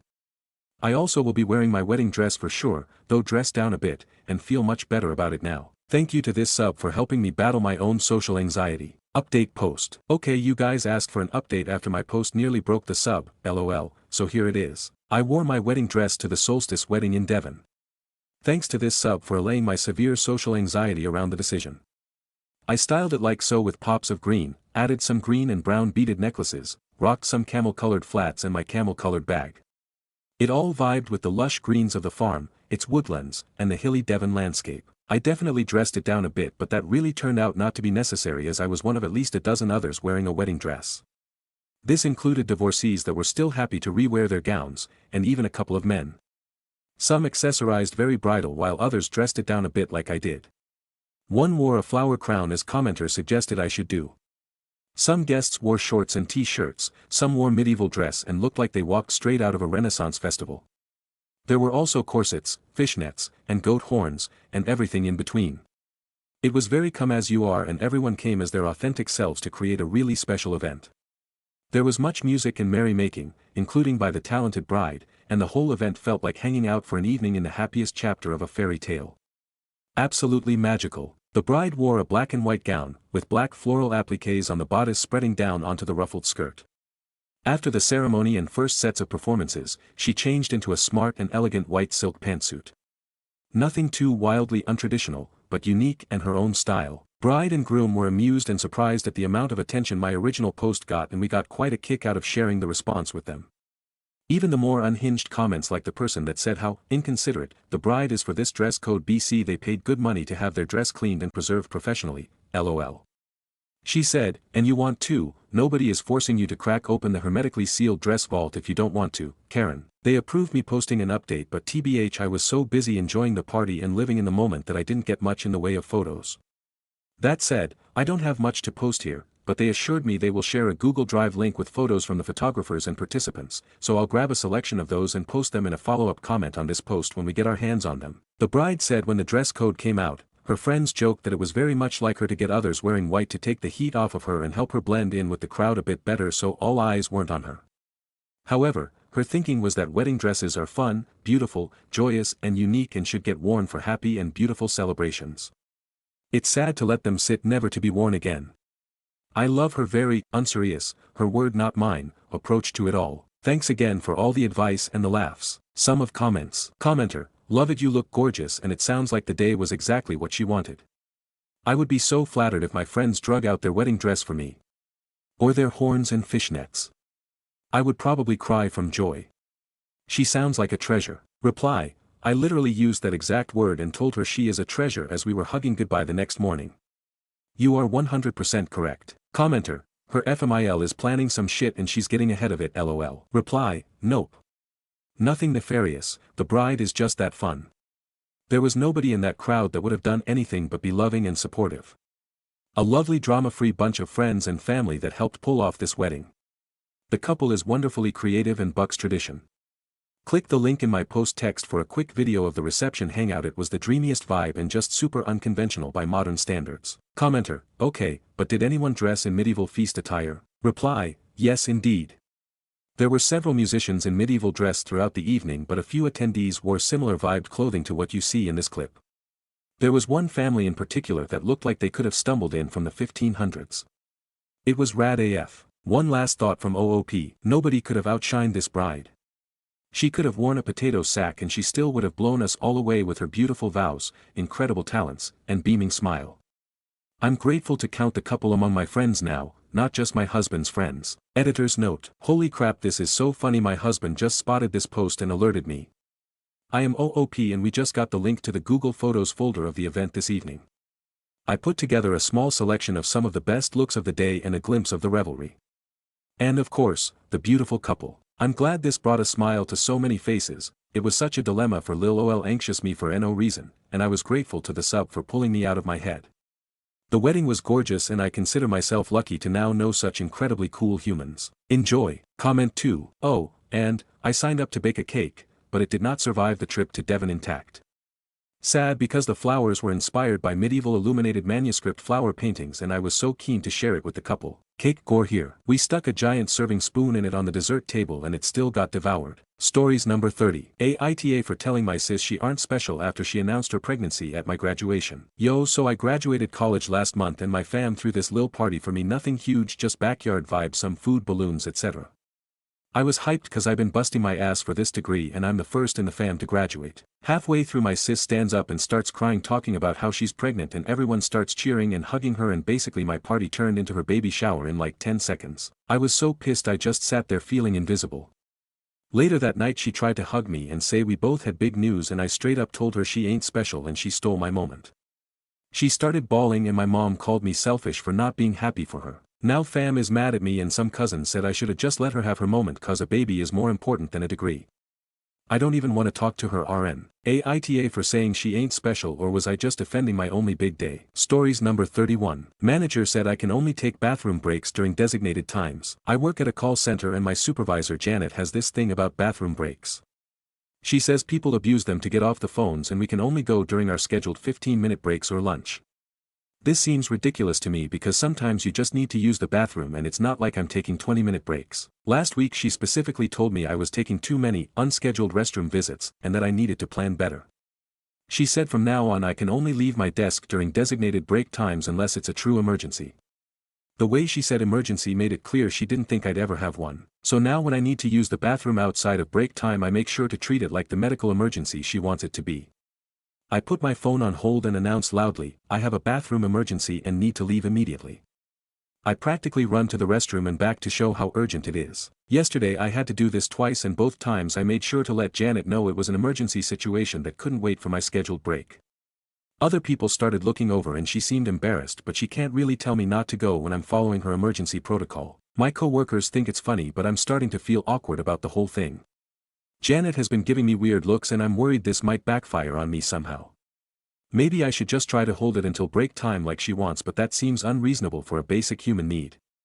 I don't know if I'm handling this right. Stories number 32. Boyfriend's friend excluded me and I ended my friendship with said friend. So a couple days ago, my F20 boyfriend, M23, of 2.5 years mentioned to his friends and I that he is wanting to go to our local mall and microcenter and have a fun day out in the city. He invited me and he invited a good friend of his. Let's call this friend Dan. Dan is my boyfriend's new best buddy as of the last year or so, and also became a friend of mine through hanging out together. Dan invites his best friend, let's call him John, to come along. There was zero mention of this being a guy's trip by anybody, and if it was a guy's day, I would have no problem with that. Well, my boyfriend invites me and I say yes. So the next day, he tells Dan that I am on board to come along with everybody. Dan then asks if my boyfriend could go without me so it would be just guys. My boyfriend was upset that Dan wanted to exclude me. My boyfriend then replies by explaining that nobody mentioned it was a guys only day and that he already invited me to come along and I am excited to go, so they should just do a guys only day another time. Well, Dan responds to that by saying that him and John will just go without my boyfriend and him and I can go do our own adventure. My problem isn't that Dan wanted a guy's day, it is the fact that he expected my boyfriend to be a mind reader and then excluded him from his own plans because I am going. So I text Dan because I am going to stick up for myself, especially when he is downright excluding me for no good reason when he was supposedly my friend too. I say to him, if you have a problem with me, just say that. There was no mention of this being a guy's day and you are going to exclude my boyfriend from his own plans because I am going along too. We do things together, that is how a relationship works, crazy concept I know, and I then unadded him, because I don't do fake friends. Dan then blows up my boyfriend's phone with a screenshot of my text and saying things like, this is why I can't deal with mental girls, on the block list she goes, and, we actually didn't want her to come because we don't want her drama. This has my boyfriend and I wildly confused because I always sit in the backseat quiet as I am socially awkward. I have never started any kind of drama with or around Dan in any way besides my boyfriend and I getting into an argument in front of him one time a long time ago. My boyfriend has told him in deep conversations that I struggle sometimes with my past and mental health, but never told Dan what those struggles are about. So, in my opinion, for Dan to call me a mental girl is him weaponizing my mental health that my boyfriend told him is suffering. Well now, my boyfriend is spitting mad that I messaged Dan, possibly affecting their friendship. I also had to tell him that if he is going to let Dan call me names and not defend me out of fear of losing their friendship, then I will just go home now because that's not how we do things. Am I the asshole for giving Dan a piece of my mind? Edit to add, I never invited myself or forced my way in. I feel that people are assuming that I wouldn't allow my BF to go without me. He never considered asking me to stay home because he wants me there and knows I will have fun. I do not want or expect for someone to hang out with me if they don't want to. I am not obligated to be around someone and vice versa. The problem is that he literally ruined my boyfriend's plan and split up the group because I am coming, yet he is friendly with me and acts like he is my friend. Two-faced. Couldn't he have just stayed home since he was the one with an issue and everybody else was cool? I also feel that it is worth mentioning that I texted Dan not only because I know my boyfriend wouldn't stick up for me out of fear of Dan throwing a classic Dan tantrum, but mostly because I was not going to cut him off with no explanation, leaving my boyfriend to do the explaining. Stories number 33. My fiance's family keeps calling me trial wife, and I don't know if I can marry into that. I, 29F, have been with my fiancé, 31M, for 4 years. We got engaged last fall, and things with him are good. But his family? It's like I'm stuck in a weird reality show where the prize is emotional trauma. From the start, his mom has referred to me as the warm-up. His sister once joked at dinner that I'm his first pancake. You toss the first one when the pan's too hot. I laughed it off until I realized they weren't joking. Last weekend was his cousin's wedding, and I overheard his aunt introduce me as his trial wife. She literally said, "We'll see how long this one sticks." I nearly choked on my wine. I told my fiancé after and he just shrugged. Said, "They're just being playful, you know how they are." I told him I'm not marrying into a family that sees me as disposable. He said I'm overreacting and trying to ruin his cousin's wedding weekend. I left the reception early. He stayed. I haven't gone back to our apartment since. Stories number 34. I laughed at my entitled coworker. I had an entitled coworker, Jean, and the worst part is she didn't even realize how incredibly entitled she was. One day, Jean's car broke down. So, she called her sister, Jen, to ask to borrow the sister's pickup truck for a few days. Jen said fine, as long as it was returned by the end of the week as she'd need it then. Well, the end of the week comes and goes and Jean's car isn't yet fixed. So, she keeps Jen's car. Doesn't even talk to Jen or let her know, just assumes she can keep it. Jean's car was fixed a couple of days after that, but she was putting off picking it up because she didn't have the cash for the mechanic and didn't want to put it on her credit card. A week after that, Jen calls Jean to tell her she needs the truck back ASAP. Jen was doing renovations on her house and needed the truck to make some dump runs from the demo debris so she could continue the project. Jean was upset that Jen wanted her own truck back and moaned about how inconvenient it was for her to have to give it back and now she'd have to put the car repairs on the credit card. She wondered how Jen could be so selfish. Well, Jen showed up at the house, got her truck back and Jean got upset about it. She gave Jen a hard time about not helping family. What? Yeah, Jean and Jen don't really talk anymore, wonder why. Stories number 35. Wife says she isn't made to work. So me, 30M, and my wife, 32F, have been having a lot of issues lately related to working to set a timeline of things. We are dating, both working part-time. Me at a sandwich shop and her at a bakery.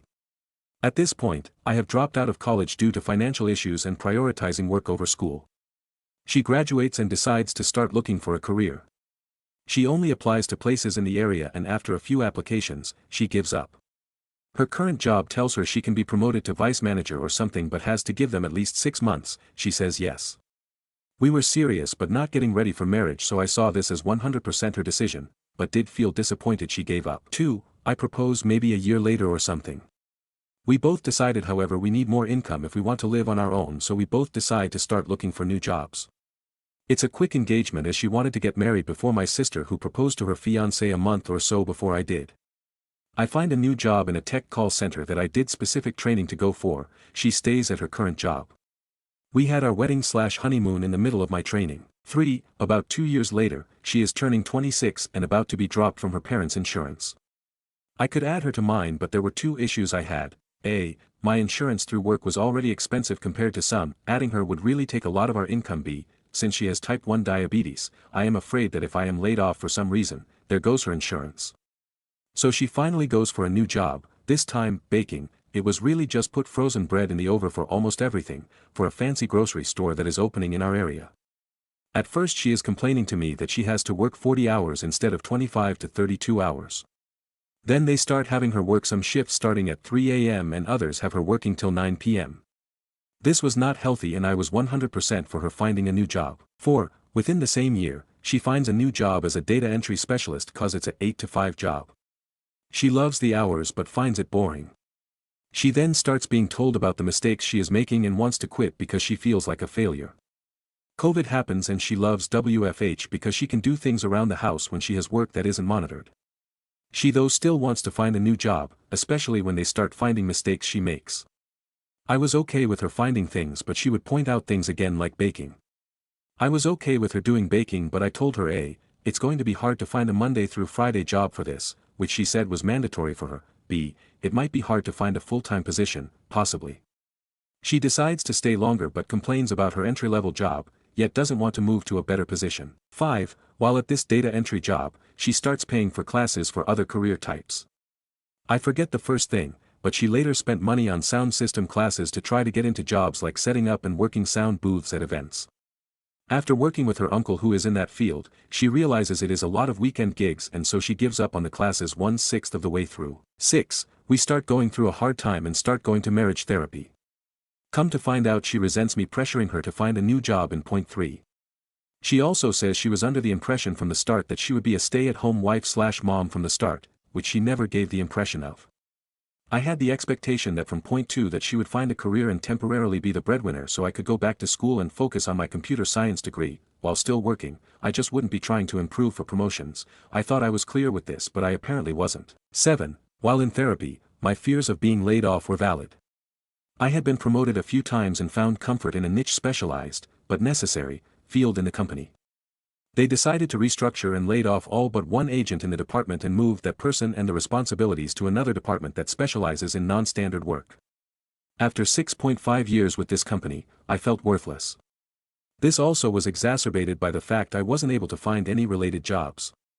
I brought up us potentially looking at other areas moving as the tech field around me sucks. She said, if it's a job you really want, you can apply, but not if it's a job that you don't care about. I could tell though that even then she would be upset to move as she has lived in the same county her whole life. My dad tried to set me up for a decent job on the other side, but she didn't want us to move for that so I had to decline. 8. This goes on for a year. I got a pretty good severance, got unemployment, and I have been good at saving money for emergencies like this. This was at the height of the tech bubble crash post-COVID, so the job market sucked. She is upset I haven't worked and am not providing as the husband. She tells me to work at a fast food or grocery store. I am extremely depressed at this point and have the feeling that if I go back to a part-time job, I will never have the motivation to leave, plus I still had unemployment checks that were about the same as a part-time gig would give. At one point I get so mad that she isn't caring about my emotions and what I am going through, that I feel like it is over for us. I see my old company is hiring for entry-level jobs for the first time again and decided to crawl back to them. I am hired back, tried to negotiate that they treat me as still a 5 or 6 year employee, as there are benefits to long-term employees, but they don't go for it. I didn't even try to negotiate pay and went in with the same exact pay as others who had zero experience being hired, as the time with the company was the only thing I truly cared for. My wife doesn't seem to care about the fact I crawled back to my old job that laid me off, nor that I am treated as a day one employee. she is just happy that I am being a man again. 9. Shortly after starting again, I do decide things are over and I move in with my mom, as we own a house so I couldn't afford to live anywhere else. We do talk more and decide to try again. 10. She decides HR sounds like something she would like and starts a master's degree for that. I am okay with this, happy she found something she wants to do. While still taking a master's degree, she finds a job as a HR assistant, and even though it's a pay decrease, I support her career change. She then starts failing classes cause A, she has the job now, B, things like summer and holidays come up and she gives up trying. 11. Current. We are now several months into this new job and she's gotten to the point where another department is finding mistakes she is doing. They never gave her formal training and just said, just try to do it. She is getting praises too at what she is doing, but because one person is pointing mistakes out she feels like a failure. She starts talking about trying to find a creative job. I try to support her by pointing out the good she is doing even though they didn't train her.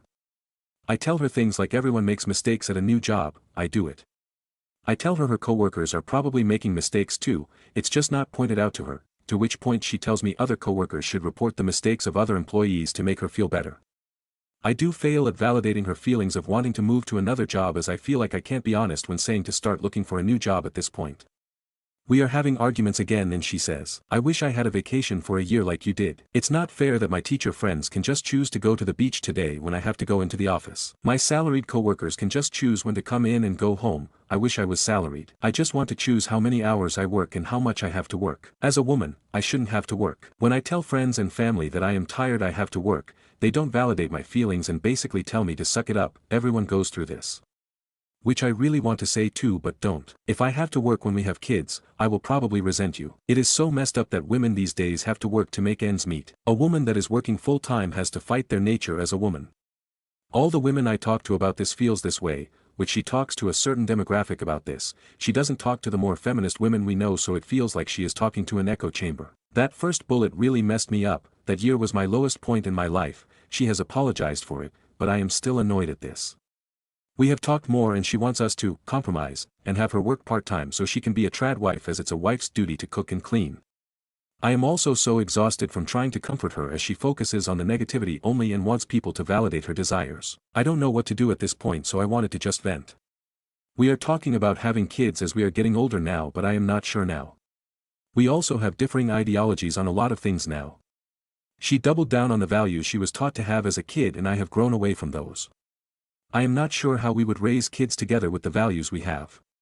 She is the only person I have been with and been together for just shy of 11 years, married for 7.5 of those years. To be clear, I don't have an issue with someone being a stay-at-home mom. I know it's a hard job a lot of times and have told her I am not opposed to it if it is financially viable and good for our situation, even though I am scared of what will happen if I get laid off in the future again. The issue is that it seems like she is thinking it will be a vacation and can decide to go to the beach because she feels like it. Additionally, it feels like she is saying that I, as the man, am the second-rate parent and I have to be the one that provides for the whole family. TLDR, after years together, my wife says she isn't made to work and wants to be a trad wife/future trad mom. Stories number 36. My family is attacking my pregnant wife over our newborn boundaries. At what point do I cut ties for good? I, 22M, am expecting my first child with my wife, 22F, due this August. As we get closer to the due date, my wife and I sat down together and created a simple list of hospital and newborn boundaries to keep things respectful, safe, and calm for everyone. We sent it out to both sides of our family. The rules were reasonable: must have the TDAP vaccine to visit the baby, no showing up unannounced at the hospital or our home, no kissing the baby, basic respect and understanding for recovery and bonding time. Her family responded with total understanding. My side? Complete meltdown. My mom said she doesn't feel comfortable getting the TDAP. While I respect her decision, my wife and I are standing firm. This isn't about control, it's about protecting our newborn. We offered no alternative visits without the vaccine, not even masked, because this is our first child and we're not taking unnecessary risks. She asked about just waiting in the lobby, but we really didn't see the point in this. That's when everything spiraled. My mom kept pressuring us, asking to visit anyway, and making it about herself. Then my brother, who originally said he was fine with our boundary, went nuclear once he found out my mom wouldn't be allowed at the hospital. They both started verbally attacking not just me, but my pregnant wife, who has done absolutely nothing wrong other than try to set protective boundaries for our child. Here's just some of what was said. My brother, you're not my family. Sucks you have my last name. To wife, Your wife ran off her family and now yours. She's the problem. Your wife's a bum-ass bitch. Hope your whole family sees her for what she is. Grow a pair and divorce your useless-ass wife. My mom, via text and calls, you're okay losing your family over this? She ran off her stepmom, her dad, and now you. She's controlling you. She cut her dad off because he's an alcoholic and that's also why the stepmom left. When I die, don't post anything about it. You have no family left. My wife lost her mom to cancer in 2016. She cut her dad off this year due to alcoholism and emotional abuse. Now my family is blaming her for destroying families, as if she's the common denominator, when in reality, she's been surviving. I've always had a good relationship with my mom and brother. I never thought they'd say things like this. I've tried talking it out, but every time, it gets uglier. They take zero accountability and keep making my wife the villain. My brother sent a fake apology email, then followed it up the next day with more abuse, telling me to divorce her. So much for reconciliation. So now I'm here asking, when do you finally say enough is enough and cut family off?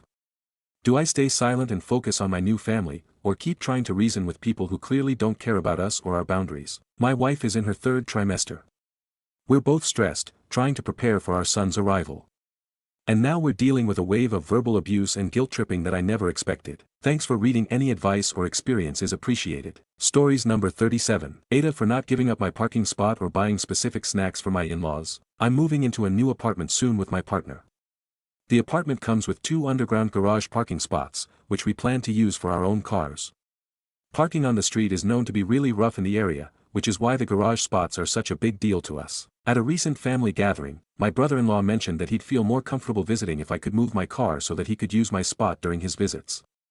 I told him I didn't really want to do that because it would mean moving my car out to the street, then moving it back again later, possibly late at night. That's just super inconvenient for me. Then, during the same event, my sister-in-law brought up wanting certain snacks in my fridge that she likes. I told her she could totally bring over a charcuterie board or whatever snacks she wants, and that we could enjoy them together or store the leftovers. She said no, I should be the one to buy and keep them stocked.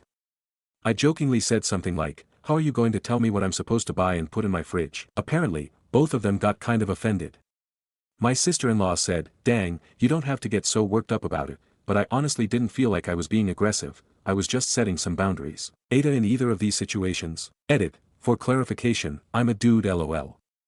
Also, the in-laws would only be visiting for the day since they only live about 15 to 30 minutes away. Also, my SIL has also made comments about making the spare bedroom have a spare bed for guests, lol. That spare room would be my office/gym since I work from home majority of the days. I thought that would also be fun to mention lol. Stories number 38. Aita, for calling my older brother out at a very important family meeting. I, 31F, am a twin and have 5 siblings aged 31 to 44. Since last January 2024, my second oldest brother, 42M, has been mistreating me and I don't know why. One day, he just stopped talking to me and would ignore me whenever possible. It's been a year and a half now, and I have made several attempts to reconcile. I tried to make small talk, ask questions about why he was doing that, and basically anything I could do to get a conversation with him. Mind you, he's 10 years plus 9 mths older than me. I adored him and I'm the godmother to his teen daughter. I held him in high regard because he was my primary caregiver growing up and I loved him like a father figure. So him treating me like a stranger is breaking my heart. It got out of hand when he would make passive-aggressive comments out loud that were directly aimed at me, or when he would make up scenarios or conspiracies about me, my husband and our children. Then he would share those things with our whole family. So it just seemed crazy cause none of it was true and I didn't bother with him for a bit. Until today, I completely lost it and called him out while at a very important family meeting regarding our father's well-being, 70M. Our father is going through a domestic dispute with his, 56F, common law and I was the first person to reach him and support him. Once it resolved, we had a family meeting on how to better support him in his current situation. Since I was the first on scene, the information I relayed was important. My brother asked our mother what happened, I cut in and quickly answered, he didn't react, didn't look at me, then proceeded to repeat his question towards our mother. I lost it. I shut down and planned to leave and return home to my own family. When I got to my truck, I said no to myself, gave myself a quick mental pep talk, walked back in and right up to him. I explained to you what happened. You don't hear me. You don't see me. You don't even acknowledge me or my children. I've had enough and I won't tolerate your disrespect anymore. I've been trying to talk to you for over a year. My voice cracked, I was panicking, hyperventilating. He still didn't look at me. Our family was shocked. I walked to my truck and drove home and now I feel like an AH.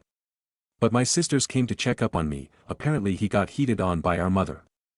I didn't mean for it to end like that and I crashed out. Stories number 39. I'm hearing so many men today say that they can take our rights away overnight and we couldn't do anything about it because of some sort of forced doctrine. Do women not participate in upholding an unspoken societal contract that sustains the fundamental structure of it?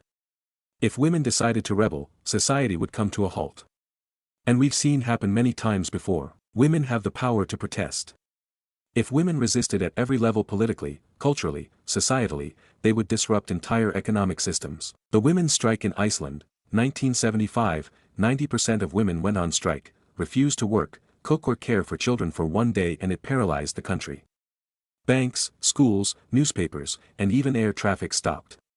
It changed public perception instantly and paved the way for Iceland electing the world's first female president 5 years later. Rojava, northern Syria, YPJ Women's Armed Forces, the YPJ, Women's Protection Units, an all-female militia formed by Kurdish women in Syria fought against ISIS and defended Kurdish autonomy. They ended up playing a major role in defeating ISIS in key areas and set up a semi-autonomous region where gender equality is now enshrined in law. Liberian Women's Peace Movement, 2003, women both Christian and Muslim organized mass peaceful sit-ins, wearing all white to end Liberia's brutal war. They forced warring factions to negotiate, leading to the end of the war and the election of Africa's first female president, Ellen Johnson Sirleaf. Women gained civil rights not because men granted them but because of civil disobedience, protest and sustained activism. We fought for every single right. And lastly, women have the power to arm themselves and self-defend. When did these casual threats to completely strip us of our freedom and autonomy because men supposedly have some sort of monopoly on violence become so normal in political spaces? Have they forgotten who cooks their food? Stories number 40. You want me to stop working overtime?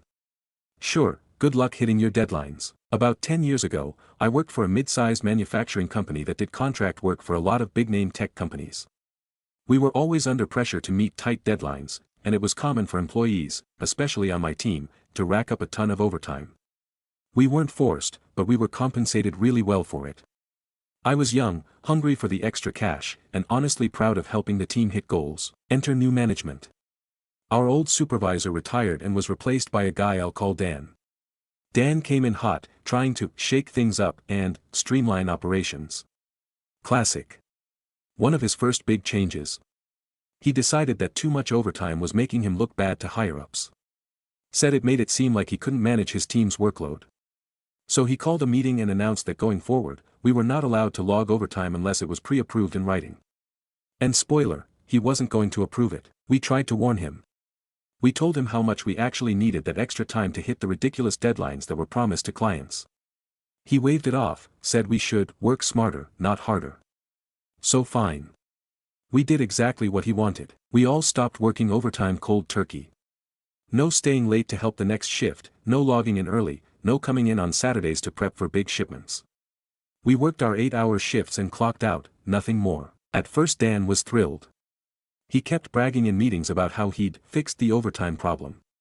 But within 2 weeks, the cracks started showing. Orders got delayed. Shipments missed deadlines. Customers started calling, pissed off about late deliveries. Dan started staying late himself trying to figure out why things were falling apart, but the dude had no clue what actually went into the day-to-day work. It all came to a head about a month in.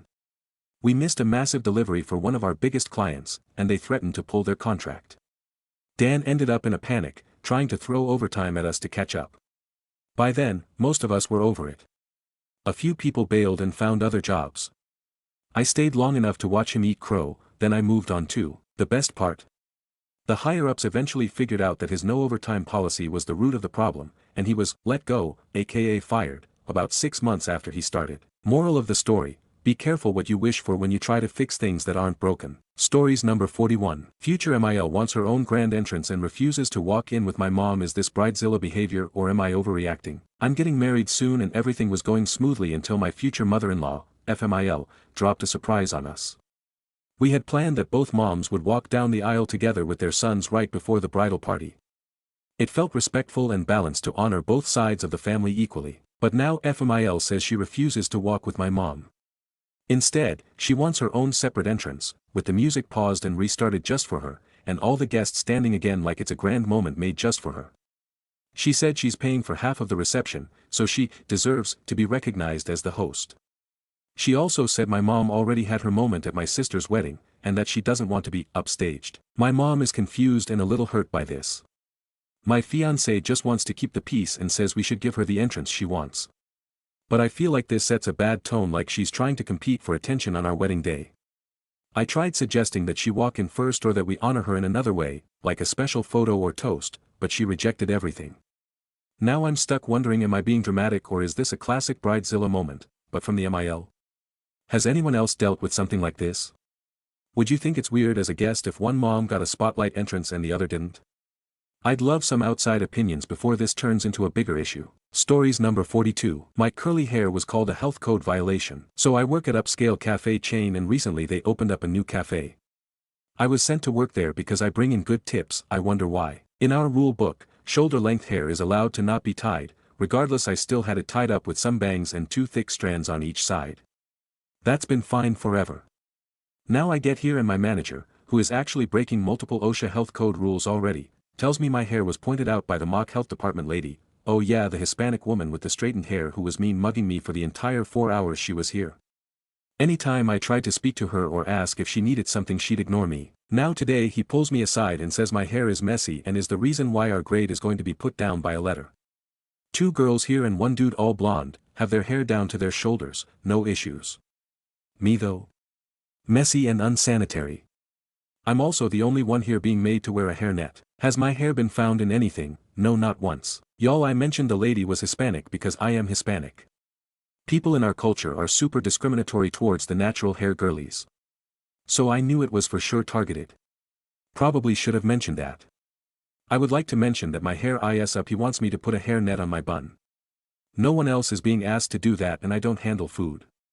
I'm a cashier. Stories number 44. Wibta, if I ask my adult brother with autism to move out, I am feeling really conflicted. Nearly a year ago 3 things happened. 1, me, 22M, and my boyfriend, 23M, started renting my stepdad's old house. 2, my mom and stepdad's house burnt down, and they were struggling to find a house big enough to accommodate the family. 3, they asked if my younger adult brother, 21M, could move in with us since we had an extra room. My mother had floated the idea of my brother moving in with me for a while before this as well. It caused issues between her and my stepfather as he felt my mom babied him, and let him get away with doing nothing. The only reason my brother has a job is because my mom asked one of her friends to hire him. This was a big point of contention in their relationship, and my mother has said if my brother didn't move out when he did, then they probably would be headed for divorce. I want to clarify, he is not high support needs or anything like that. In fact, my mother used to hold the fact that he had a higher IQ than me over my head. But he does not act like it. I feel like his Asperger's diagnosis made my mom keep him from any responsibility. So, while he is quiet, and we don't see him often, he works overnights, we still end up dealing with his mess. This includes but is not limited to washing all of his coffee cups because he never does any dishes, having to force him to clean his room because the floor is hidden by fast food bags and boxes, he drinks all our beer or alcohol without asking, he never takes out the trash, never sweeps or mops, never helps with outside work. This all sort of came to a head last night / this morning. My boyfriend and I went out of town for a week and deep cleaned the house before we left. We asked my brother to watch / feed / water the cats and make sure the house stayed clean. When we got home, the house stank like body odor and cat piss. In the bathroom all of our towels were in a pile by the door and there were brown shit stains everywhere. Since we were tired, we just assumed the stains were from one of our cats, cleaned it, and then moved on. After that I went to the kitchen and made spaghetti. It's worth noting that there is a sizable part of our kitchen ceiling missing, which leads to some pipes plus a small maintenance door next to our toilet in the upstairs bathroom. The next day, yesterday, after trying to pick up the towels, my boyfriend mentions he thinks that my brother overflowed the toilet while we were gone. We had also been having some mild food poisoning all day, and where the kitchen and bathroom are connected, I just got the worst feeling. I asked my brother if he had overflowed the toilet while we were gone. He said yes, he had. I didn't really know what else to say, so I asked him to clean up thoroughly. I feel like I genuinely don't know what to say to him. How does a grown man not know to clean up his shit and piss? He left it all over our fucking bathroom. And because my boyfriend didn't know the towels were used to soak up toilet water, he used one to dry his athlete's foot that night. I personally wouldn't have used a towel that had been on the floor for this, but I digress. That brings us to this morning. My boyfriend is at the clinic because this morning his foot was super inflamed, covered in pus, and super painful. So this would mark 2 ways that we've been affected physically by my younger brother not cleaning up after himself. I am at a total loss for what to do because he is my younger brother and I love him, but I'm tired of playing caretaker for this grown man who is fully capable of taking care of himself. Growing up I was very parentified by our parents when it came to him and the rest of our siblings. Moving out was supposed to be an escape from that. He is fully capable of cleaning up his own shit and piss instead of leaving messes for us to come home to. I feel if he is intelligent enough to brew his own mead and play intricate card games, he's intelligent enough to clean up after himself. Wibta if I kicked out my adult brother with autism. Edit. My reasoning for thinking I might be the asshole is because my mom is always like, well, he's autistic so you just have to tell him. He doesn't think about things the way we do. But like I feel like I shouldn't have to tell a grown man to clean up his piss and shit. We were also homeschooled so he has like no social life and I don't even know where he would go if we kicked him out. No one else in my family wants to take him in, funnily enough. Hi guys. I want to start by saying thank you to everyone for the advice and support. Part of me felt like I was overreacting and part of me felt like I was underreacting whenever I made the original post. Hearing outside perspectives really helped me get a grip. I also want to clarify that my mom, stepdad, and brother are not bad people. I know my anger did not paint them in the best light, but I promise they are not manipulative evil people. They may be a bit maladjusted but so am I, lol. Anyways, onto the update. I was originally supposed to see my mom the day after I made the post, in order to install some hair extensions for her. I planned on discussing the situation with her and making a plan. I had called her on my break at work that day and she was seemingly supportive of my choice to ask my brother to move out. She said she understood why it crossed a line, although it made her sad. Well, that night, my boyfriend's infection in his foot crawled up his ankle. We spent a long time in the ER that night to make sure nothing was wrong and that the antibiotics were working properly, and thankfully, he is making a great recovery right now. But because we were at the ER until the early morning, I ended up canceling on my mom. I told her I wanted to regroup whenever my brother was off work, that way we could all sit down and have a conversation.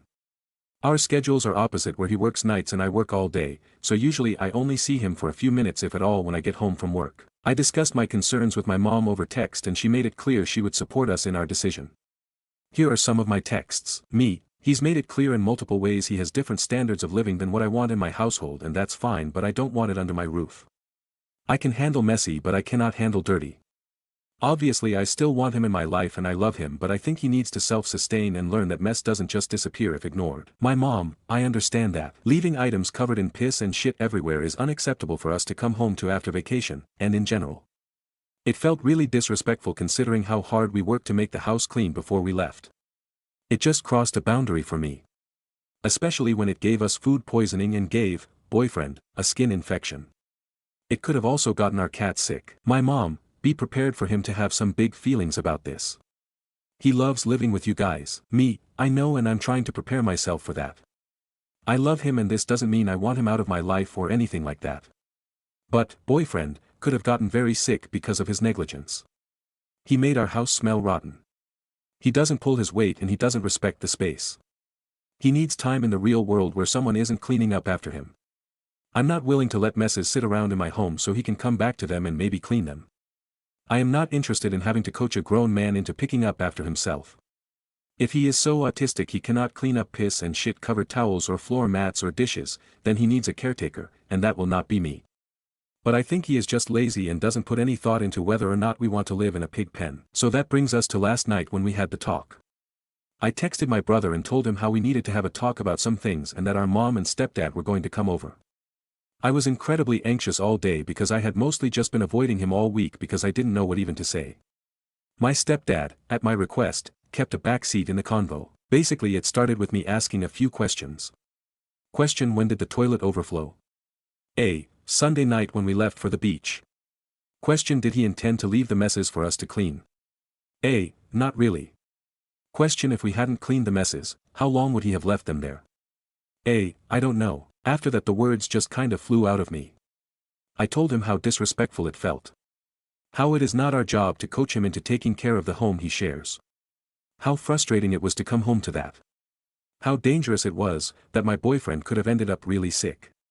My boyfriend and my mother also chimed in with talking points along the same vein. Then I asked my brother another question: do you have any goals at all for your life? My brother is not a particularly emotive person, mainly because of his autism, so I didn't really expect an explosive response. But I also didn't expect him to start crying either. He started saying things like he feels like he's not really living and just going through the motions of life.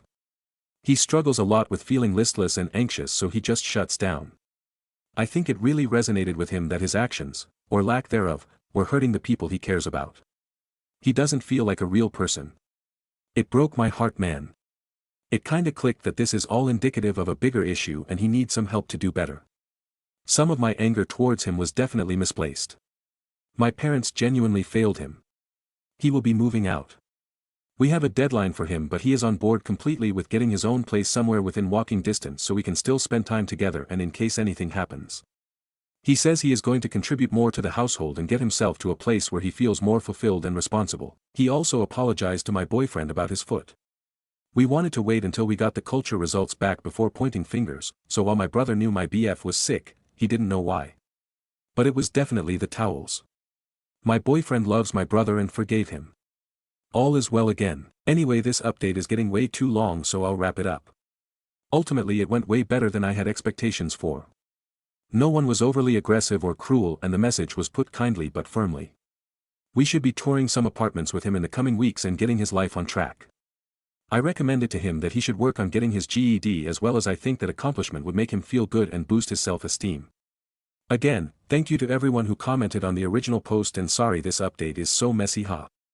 I'm much better at structuring my words when I'm worked up. Stories number 45. I saw a woman go through something that will give her lifelong embarrassment today, and I can't stop feeling bad for her. I was at the water park today with my younger sister. We were enjoying the day for the most part, going on a lot of water slides and having a good time. There was this one machine where you could try and surf. It had a fast flowing current and you could surf on the current. So I decided I wanted to try and got in this long line. The line was on the side of the ride and there were about 30 people waiting in line, and in front of the surf machine there were chairs with a bunch of families resting in the shade watching people wipe out. In front of me in line was a group high school boys, probably part of a sports team, with a couple of parents chaperoning. So we are all waiting in line watching people fail at trying to surf. Eventually it's the group's turn to go, and one of the moms there decided she wants to try it. The group kind of cheers her on and she gets on the surfboard and everything is going well. All of a sudden she loses her balance and the current of the water rips her bikini bottoms right off down to her ankles. She is desperately trying to pull them back up and cover herself, and because of this she loses her balance and ends up getting flung into the side wall. She ends up pinned against the side wall with her legs forced up in the air, at one point trying to brace herself, really struggling and really panicking, like you could see the panic in her face. The current kept her stuck there for what felt like an eternity while she was really struggling to hide herself. A lifeguard finally came, helped her up and gave her a towel to cover herself. While this was happening, people were staring and laughing and gasping at what they were seeing. When she got up, one of the other parents asked her if she was alright and she kind of just walked away. I don't really know what happened after that, but I can't stop thinking about it and I feel so bad for her. It was bad enough that a bunch of strangers saw her like that, but her son's entire class or team was right there, less than a foot from her, waiting in line. I hope she is doing alright. Before it was my turn to go, I made sure my swimsuit was tied really tight. Stories number 46. Aita for refusing to forgive my dad or speak to him after he left my mom for a 21-year-old. Posted in a couple subs because I wasn't sure which one was the best fit. Hoping to get a range of perspectives. If that's not allowed, I'll remove it. I am 17, live with my mom, 46, my brother, 13, and my dad, 50.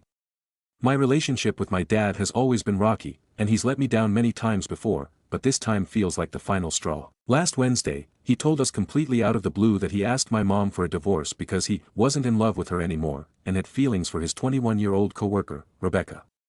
For context, she just turned 21. We would have literally been in high school at the same time. I was furious. My parents have been together since 2003. Their relationship has had issues, but this was still shocking. What made it even weirder was how impulsive and unlike him it was. He left the house the next day after non-stop fighting, packed his stuff into our car, and went to sleep in a parking lot. The car and the house are both in my mom's name, and he only had $18 in his personal bank account when he left. Then, the next morning, he suddenly came back saying he felt like he was in a trance, that the fog had lifted, and that he made a huge mistake. He begged for another chance. My mom thinks he was genuinely delusional and believes it may be tied to his health. He had a severe case of West Nile virus in 2021 that caused lasting neurological issues and personality changes. She's choosing to forgive him and is letting him stay. I don't buy it. I think he only came crawling back because the fantasy he built in his head wasn't actually going to work. My mom is the sole breadwinner and has supported us our entire lives. My dad has a part-time job as a pizza delivery man, however his money is only used for his stuff, cigs, gas, etc. I think he realized he blew up his entire life for a girl half his age who didn't actually want him, and now he's trying to do damage control. He's been trying to talk to me, apologizing, saying he loves me and wants to fix things. I'm ignoring him completely. I feel guilty sometimes, because I can tell it hurts him, but I honestly don't think I can forgive him. This situation is just the most recent in a long pattern of disappointment and selfishness. My mom respects my decision, but she clearly hopes I'll try to work on my relationship with him again. I'm not interested. I still live at home for another year before college, so I'm just planning on avoiding him completely. Aita for refusing to give my dad another chance, even though he might have been mentally unwell when he made that decision. Stories number 47. Coworker let a screaming, hateful customer have it the other day, and it was glorious. This lady was absolutely off her rocker.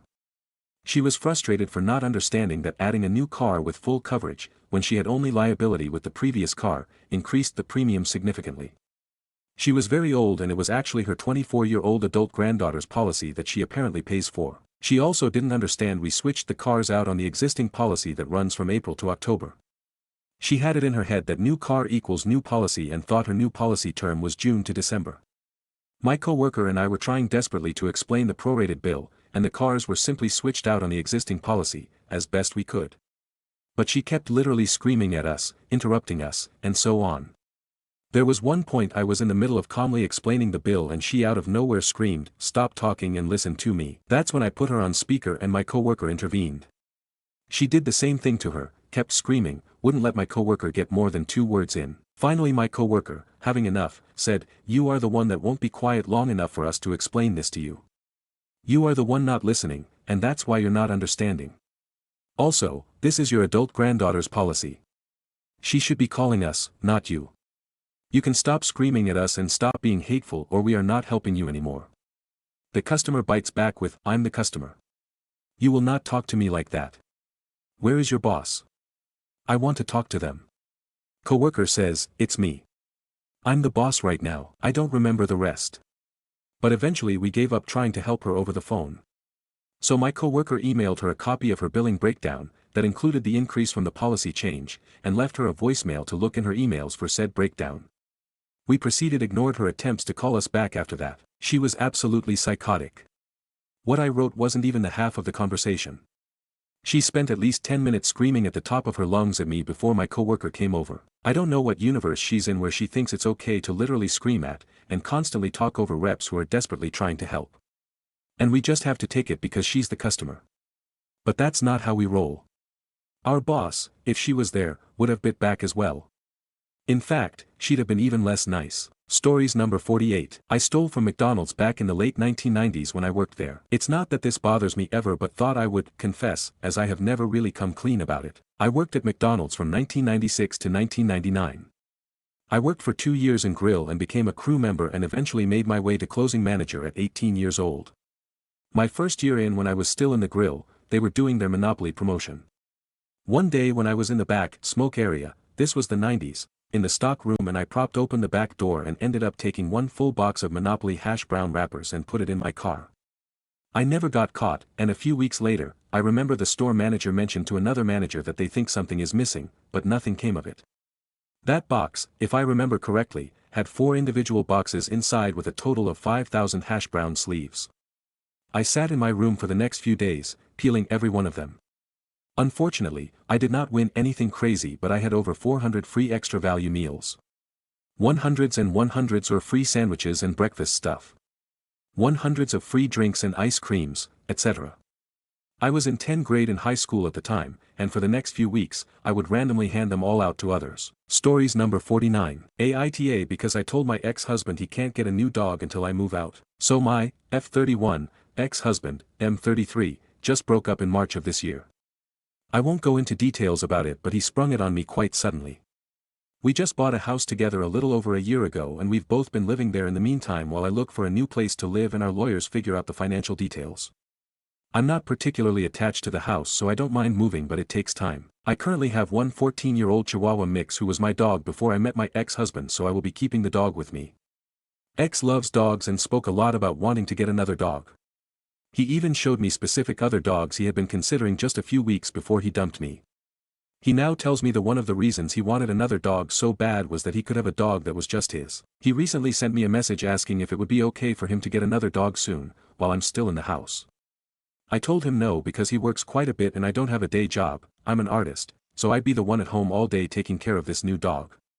I also said it was unfair to my dog to make him socialize with a new dog all of a sudden, especially since we won't be staying here. My dog is old and not super friendly to other dogs. I do feel a little bad that X still helps with my dog but him and my dog have lived together for like 8 years so of course my dog still loves him and asks for attention from him. The dog doesn't know what's going on. It's also not like he needs very much care. X just gives him food in the morning and lets him outside a few times and lets him snuggle with him. X said that he didn't expect this whole divorce me moving out process to take so long and tried to make me feel guilty by saying a lot of the dogs he looks at are at shelters where they'll be put down soon if they're not adopted. Am I the asshole for just telling him to wait and not look at new dogs until I'm gone? Stories number 50. Wibta if I backed out of a sibling camping trip after his sister last minute decided to take our niece. I 35F was scheduled to go on a camping trip with my older brother his 2 daughters aged 12 and 14 and my younger sister in 12 days. My younger sister 30F booked the camping site and we all paid our share to her 101 each. My sister had decided not to bring her dog or invite my younger brother and his 3 young kids ages 2 to 6 because she did not want to spend her vacation babysitting, she wanted to drink and relax. My older brother and I agreed as we both work high-stress jobs and just really need a break. That brings us to today. My sister calls me and informs me that my 6-year-old niece will be joining us and that we will be babysitting her for the trip. I am now considering dropping out of the trip for a few reasons. One, I feel blindsided that my sister offered to bring our niece along without consulting anyone first. Also, I know she did not contact my older brother about this as she knows he would not be okay with taking her. I adore my niece but babysitting her is really taxing. She has severe ADHD and is prone to screaming fits whenever she is told no. So I feel that if I go on this trip it will absolutely not be the relaxing trip I have been looking forward to for months.